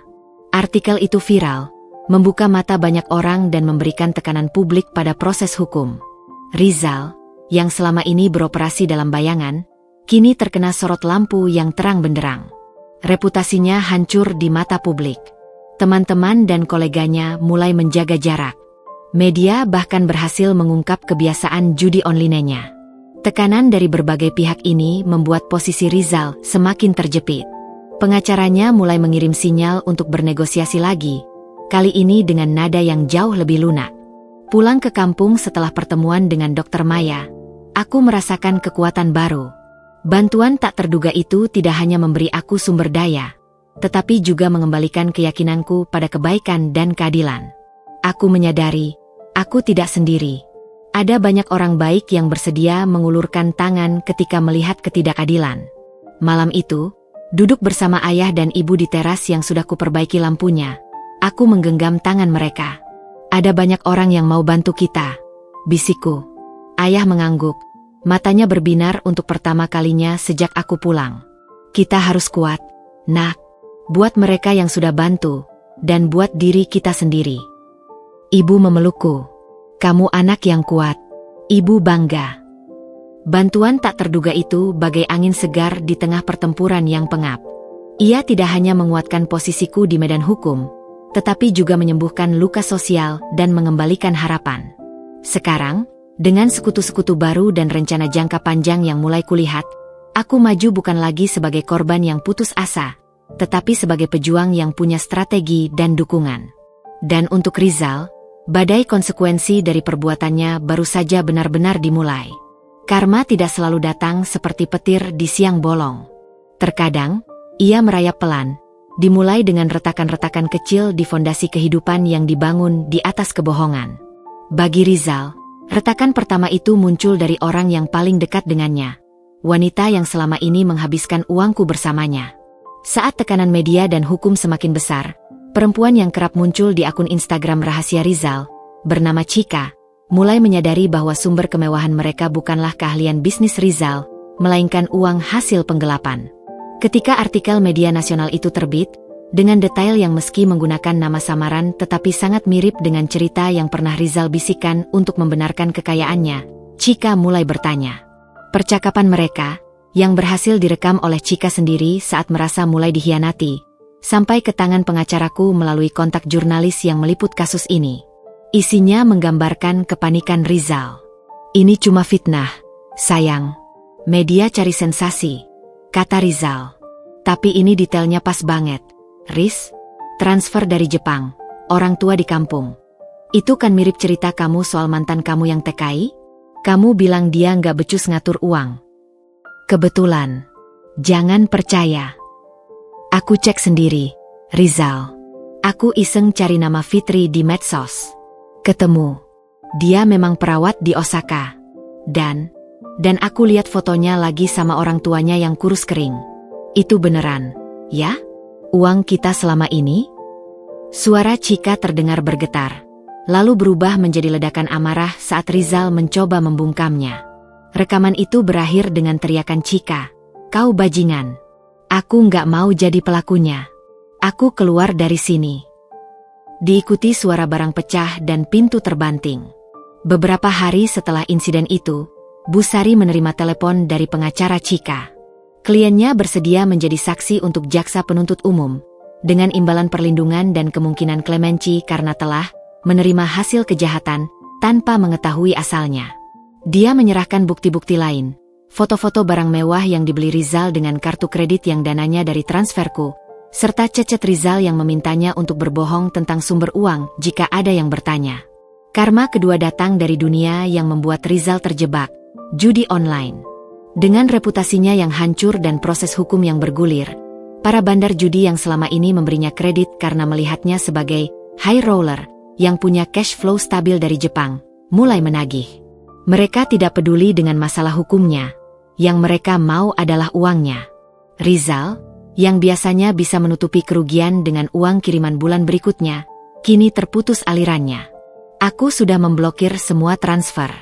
Tagihan judi yang menumpuk, ditambah cicilan apartemen dan mobil yang harus tetap dibayar meski asetnya dalam proses penyitaan, membuat Rizal terdesak. Dia mencoba meminjam dari teman-teman lamanya, tetapi siapa yang mau meminjamkan uang pada orang yang namanya tercoreng di media sebagai penggelap uang mertua? Bahkan keluarganya sendiri di kota asalnya, yang selama ini dibanggakannya sebagai keluarga sukses, mulai menjauh setelah mendengar berita itu. Aku mendapat kabar ini dari Galih, yang masih memantau pergerakan finansial Rizal. Cash flow-nya negatif total, cik. Dia lagi jual barang-barang mewahnya di forum secondhand online. Tapi harganya terpaksa ditebus murah karena butuh cepat. Tidak cukup sampai di situ. Perusahaan tempat Rizal bekerja, sebuah kontraktor menengah, memberhentikannya dengan hormat, atau lebih tepatnya, tidak terlalu hormat, setelah investigasi internal menemukan bahwa ia sering memalsukan tanda tangan dan laporan proyek untuk menutupi ketidakhadirannya saat mengurus orang tua di kampung. Hilang sudah sumber penghasilan legalnya yang terakhir. Pada suatu sore, sekitar sebulan setelah laporan pidana, Bu Sari menelepon dengan suara yang nyaris tak bisa menyembunyikan kepuasannya. Bu Fitri, ada perkembangan menarik. Suami Anda, maksud saya, terdakwa Rizal, baru saja ditahan. Ditahan? Bukannya masih tahap penyidikan? Iya, tapi dia melakukan kesalahan besar. Dalam kondisi putus asa, dia mencoba mengakses sistem perbankan dengan cara yang tidak sah untuk mengalihkan sisa dana di rekening-rekeningnya yang sudah dibekukan ke rekening luar negeri. IT Forensik Kepolisian melacaknya. Ini menambah pasal baru, percobaan perbankan ilegal dan perusakan bukti. Dia sekarang ditahan di rutan. Kemarin, dia juga sempat menghilang dan diduga akan kabur ke luar negeri, tetapi dicegat di bandara karena namanya sudah masuk dalam daftar orang yang dilarang bepergian ke luar negeri, DPO. Rizal, sang manipulator yang selalu merasa paling pintar, kini terperangkap dalam jerat hukum yang ia pancing sendiri dengan keputusasaannya. Kabar tentang penahanannya cepat menyebar. Di kampung, efeknya langsung terasa. Bisik-bisik yang tadinya memojokkanku, kini berbalik arah. Rizal menjadi bahan omongan sebagai menantu bajingan dan penipu kampung. Tetangga yang dulu mendengarkan gosip buruk tentangku, sekarang datang dengan wajah penuh penyesalan, membawa oleh-oleh buah atau sayur sebagai tanda permintaan maaf. Ibu, dengan bijaksananya, menerima mereka dengan lapang dada. Mereka juga korban tipu, Bu. Korban omongan Rizal, katanya padaku. Bahkan Tante Sri, tetangga yang pertama kali membuka mataku, kini berjalan dengan kepala lebih tegak. Sudah dari dulu aku curiga sama kelakuan anak itu. Sok baik, tapi matanya licik. Karma tidak berhenti di situ. Keesokan hari setelah penahanan Rizal, seorang notaris dari Jakarta datang ke kampung, menemui orang tuaku dengan didampingi oleh pengacara dari Kementerian Dr. Maya. Rizal, di bawah tekanan dan nasihat pengacaranya yang kini menyarankan ia berbaik hati untuk meringankan hukuman, akhirnya menandatangani pernyataan pengakuan dan kesediaan untuk mengembalikan aset. Notaris itu membawa dokumen pengalihan hak atas apartemen dan mobil, kedua aset yang pembeliannya bisa ditelusuri dari uangku, kepada orang tuaku sebagai bagian dari restitusi. Tentu saja, proses hukumnya masih panjang, tetapi langkah pertama sudah dilakukan. Apartemen mewah yang menjadi simbol kebohongannya, akan dijual dan uangnya digunakan untuk membangun kembali kehidupan orang tuaku di kampung.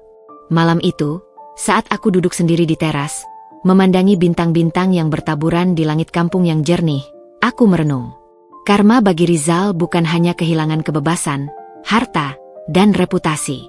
Karma yang paling dalam adalah ia harus hidup dengan pengetahuan bahwa semua yang ia bangun, kepercayaanku, cinta orang tuaku, gaya hidupnya, dan harga dirinya, hancur karena keserakahannya sendiri. Ia kini menjadi orang yang ia benci, seseorang yang dikasihani, dihina, dan sendirian. Sedangkan untukku, melihat karma menjemputnya tidak memberiku kegembiraan yang jahat. Yang kurasakan justru kelegaan. Seperti racun yang perlahan dikeluarkan dari tubuh. Rasa sakit dan amarah masih ada, tetapi tidak lagi mendidih. Ada ruang untuk hal lain, untuk pemulihan, untuk masa depan. Karma telah mulai berlari. Dan ia berlari menuju keadilan, menyapu bersih kebusukan yang telah meracuni hidup kami selama 5 tahun. Perjalanan masih panjang, tetapi setidaknya kini, kami berjalan di jalan yang benar. Sementara Rizal terhenti di belakang jeruji besi, menatap puing-puing kehidupan yang ia hancurkan dengan tangannya sendiri. Ruangan sidang pengadilan negeri terasa dingin oleh AC yang berdesis kencang, namun udara di dalamnya padat oleh ketegangan dan sorotan. Ini adalah sidang perdana kasus penggelapan dan penipuan dengan terdakwa Rizal Pratama. Aku duduk di bangku saksi korban, diapit oleh Bu Sari dan seorang pendamping psikolog dari Kementerian Dr. Maya. Di seberang, Rizal duduk di kursi terdakwa, mengenakan rompi oranye tahanan. Wajahnya pucat, lesu, dan jauh lebih tua dari usia sebenarnya. Dia menghindari tatapanku. Proses hukum berjalan cepat setelah penahanannya. Jaksa penuntut umum, seorang perempuan tegas bernama Ibu Jaksa Anindya, telah menyusun berkas dakwaan yang kuat. Selain pasal penggelapan dan penipuan, ia juga menjeratnya dengan pasal kekerasan psikis dan ekonomi dalam lingkup rumah tangga, serta percobaan perbankan ilegal. Sidang dibuka. Jaksa Anindya membacakan dakwaan dengan suara lantang dan jelas. Setiap angka disebutkan, total dana yang dikirim selama 5 tahun, rincian penggunaan untuk judi online, pembelian barang mewah, apartemen, mobil, dan gaya hidup. Juga dampaknya, laporan medis tentang gizi buruk dan kondisi kesehatan kritis orang tuaku, serta pernyataan psikolog tentang trauma yang dialami kami bertiga. Ketika giliranku memberikan kesaksian, kakiku terasa lemas. Tapi saat aku berdiri, melihat langsung ke arah Rizal yang akhirnya menatapku dengan mata kosong, sebuah kekuatan aneh mengalir. Aku tidak lagi melihat mantan suami yang kucintai.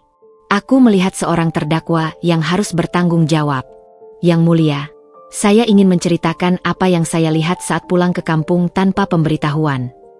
Aku mulai bercerita, dengan suara yang meski gemetar namun jelas. Aku menggambarkan rumah yang reot, ayah yang kurus kering duduk di tanah, ibu yang memasak nasi aking. Aku menyebutkan percakapan dengan Rizal, janji-janjinya yang palsu, fotonya yang direkayasa.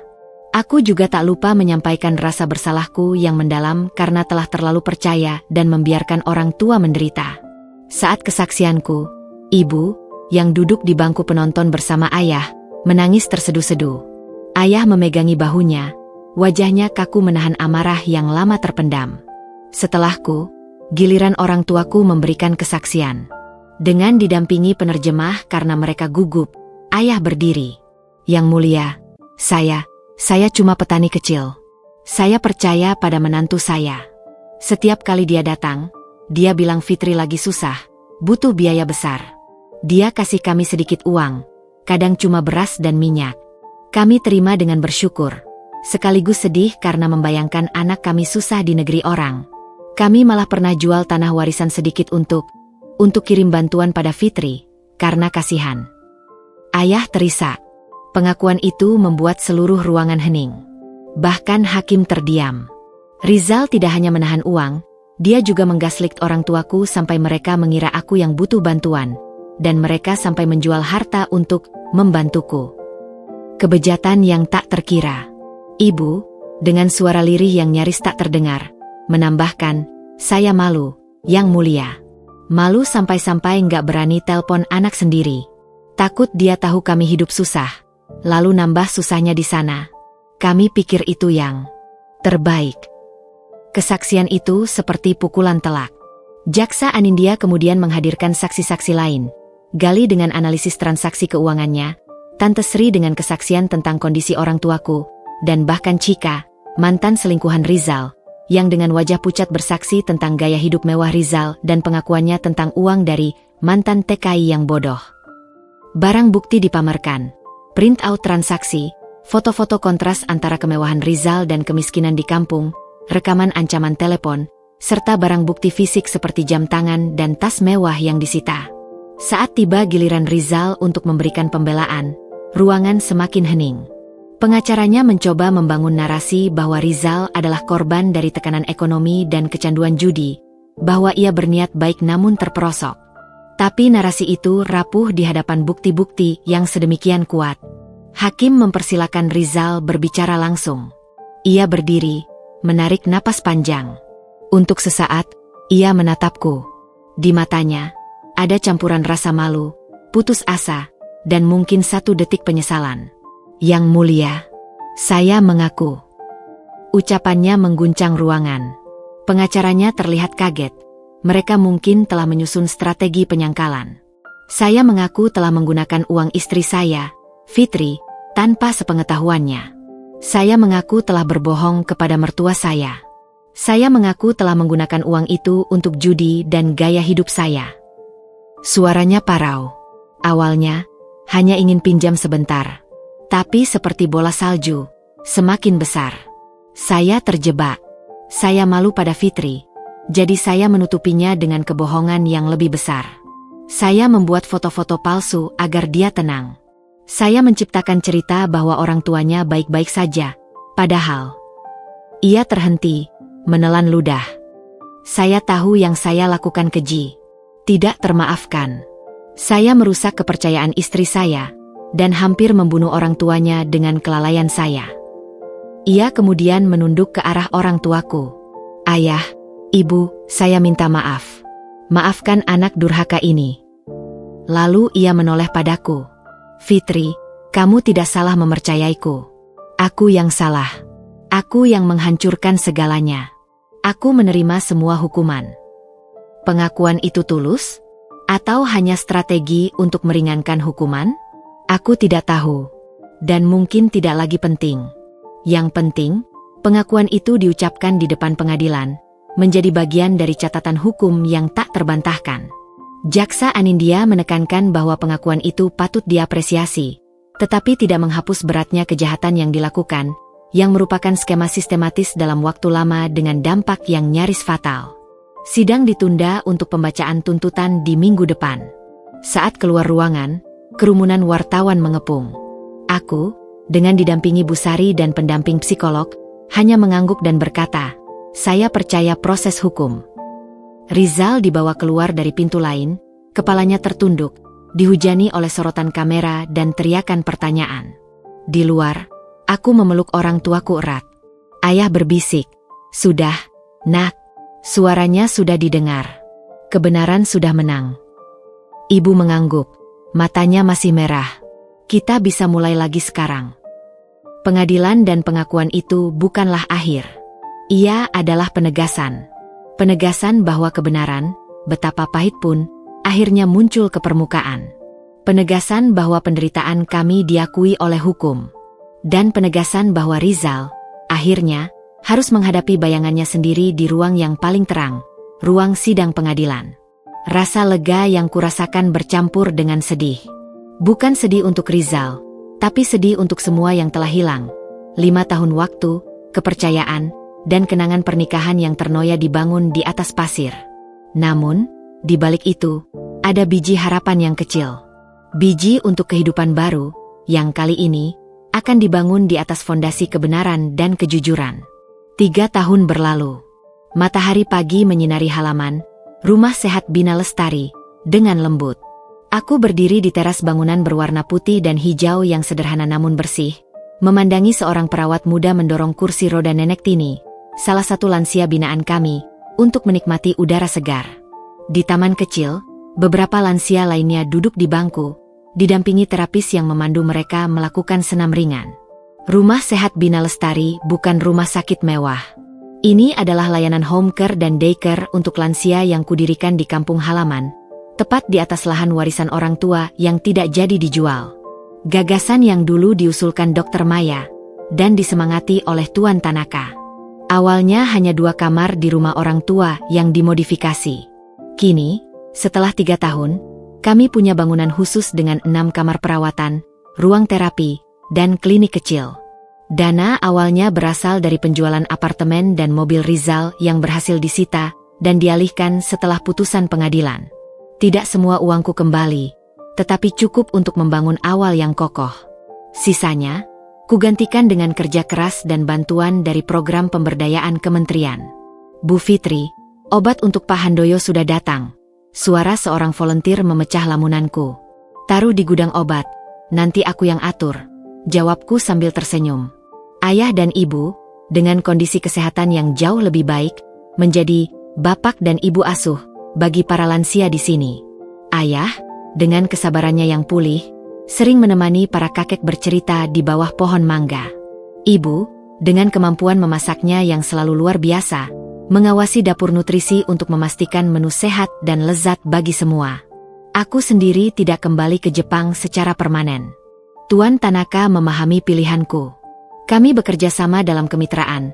Rumah Sehat Bina Lestari menjadi mitra perawatan pasca hospital untuk lansia dari daerah ini, dengan standar protokol yang aku adaptasi dari pengalamanku di Osaka. Aku juga menjadi konsultan online untuk Rumah Sakit Tuan Tanaka, menerjemahkan manual pelatihan dan meneliti metode perawatan tradisional yang bisa diintegrasikan.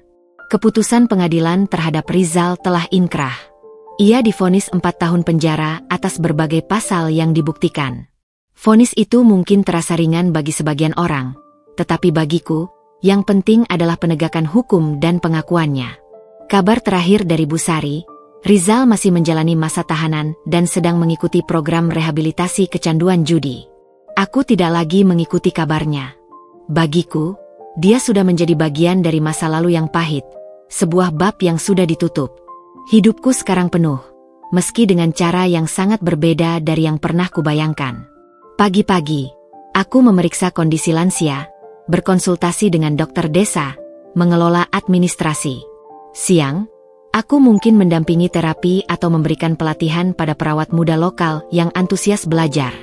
Malam hari adalah waktuku untuk orang tua. Kami makan malam bersama, menonton televisi, yang sekarang benar-benar layar datar, atau sekadar bercerita. Ada kedamaian yang dalam rutinitas ini. Tidak ada lagi transfer rutin dengan hati cemas. Tidak ada lagi keraguan yang menggerogoti. Tidak ada lagi telepon penuh kebohongan. Yang ada adalah kepuasan melihat senyum orang tua yang sembuh, baik orang tuaku sendiri maupun orang tua lain yang kami rawat. Suatu sore, saat aku mendampingi ibu memetik kangkung di kebun belakang, dia berkata, "Dulu, ibu nggak pernah menyangka kita bisa bahagia lagi seperti ini, nak. Kita berhasil melewatinya, Bu," jawabku, menggenggam tangannya yang kini terasa lebih berisi. "Kamu yang kuat, Fitri. Kamu yang membalikan segalanya." "Tidak, bukan aku sendiri. Ada Tante Sri, Galih, Tuan Tanaka, Bu Sari, Dokter Maya, Jaksa Anindya, dan banyak orang baik lainnya. Mereka adalah cahaya-cahaya yang muncul di lorong gelap itu, menunjukkan jalan keluar." Pada peringatan 3 tahun rumah sehat, kami mengadakan acara kecil. Banyak tamu datang, kepala desa, perwakilan dari Kementerian Dokter Maya, keluarga lansia, bahkan seorang jurnalis yang dulu meliput kasusku datang untuk meliput kisah kebangkitan ini. Saat memberikan sambutan, suaraku lantang dan jelas. Tempat ini lahir dari penderitaan. Tapi ia tidak dibangun oleh kebencian. Ia dibangun oleh pengampunan, bukan pada pelaku, tapi pada diri sendiri karena telah terlalu lama buta, dan dibangun oleh harapan, bahwa dari luka yang terdalam bisa tumbuh sesuatu yang bermanfaat bagi banyak orang. Aku memandang ke arah orang tuaku yang duduk di baris depan, dengan mata berbinar-binar. Aku melihat wajah-wajah lansia yang kami rawat, keluarga mereka yang berterima kasih. Disinilah kebahagiaan yang sesungguhnya. Bukan di apartemen mewah di Jakarta atau di gaji besar di negeri orang, tetapi di tanah kelahiran, memberikan manfaat, bersama orang-orang yang paling kita cintai. Malam itu, setelah semua tamu pulang, aku duduk di teras rumah kami yang kini telah diperbaiki dengan baik. Atapnya tidak bocor lagi. Catnya cerah. Lampu terasnya terang. Ayah menghampiriku, menyerahkan secangkir teh hangat. "Untuk direktur kita," katanya, berkelakar. Aku tersenyum. "Terima kasih, Ayah." Dia duduk di sampingku, menatap langit berbintang. "Pernah nggak kamu sesali, nggak kembali ke Jepang? Kehidupan di sana kan lebih mapan." Aku berpikir sejenak. Mapan secara materi, mungkin iya, yah, tapi di sini. Aku menunjuk ke arah rumah sehat yang tenang di kegelapan. Di sini ada kepuasan yang tidak bisa dibeli dengan uang. Ada arti. Dan yang paling penting, di sini ada kalian. Ayah mengangguk, tangannya yang kasar menepuk punggungku. "Ibu dan ayah bangga padamu, nak. Luar biasa." 5 tahun pengorbanan yang sia-sia telah berakhir. 3 tahun perjuangan membangun kembali telah dilalui. Masa depan mungkin masih panjang dengan tantangannya sendiri, tetapi aku tidak takut lagi. Aku telah menemukan cahaya di ujung lorong yang gelap itu. Dan cahaya itu bukan hanya menerangi jalan keluarku, tetapi juga kugunakan untuk menerangi jalan orang lain. Itulah arti sebenarnya dari pulang. Bukan sekadar kembali ke sebuah tempat, tetapi kembali pada diri sendiri, pada nilai-nilai yang selama ini terkubur oleh rasa percaya buta dan pengorbanan buta. Dan di kampung halaman ini, di antara aroma tanah dan kembang-kembang di kebun, aku akhirnya menemukan kedamaian yang selama ini kucari, di tempat yang paling tidak kuduga, justru di titik awal segalanya runtuh. The Circle of Life, memang, kadang membawamu berputar penuh, untuk menyadari bahwa yang kamu cari, sudah ada di sana sejak awal, hanya tertutup kabut kebohongan. Kini, kabut itu telah sirna. Dan hari esok, meski sederhana, terasa cerah dan penuh makna.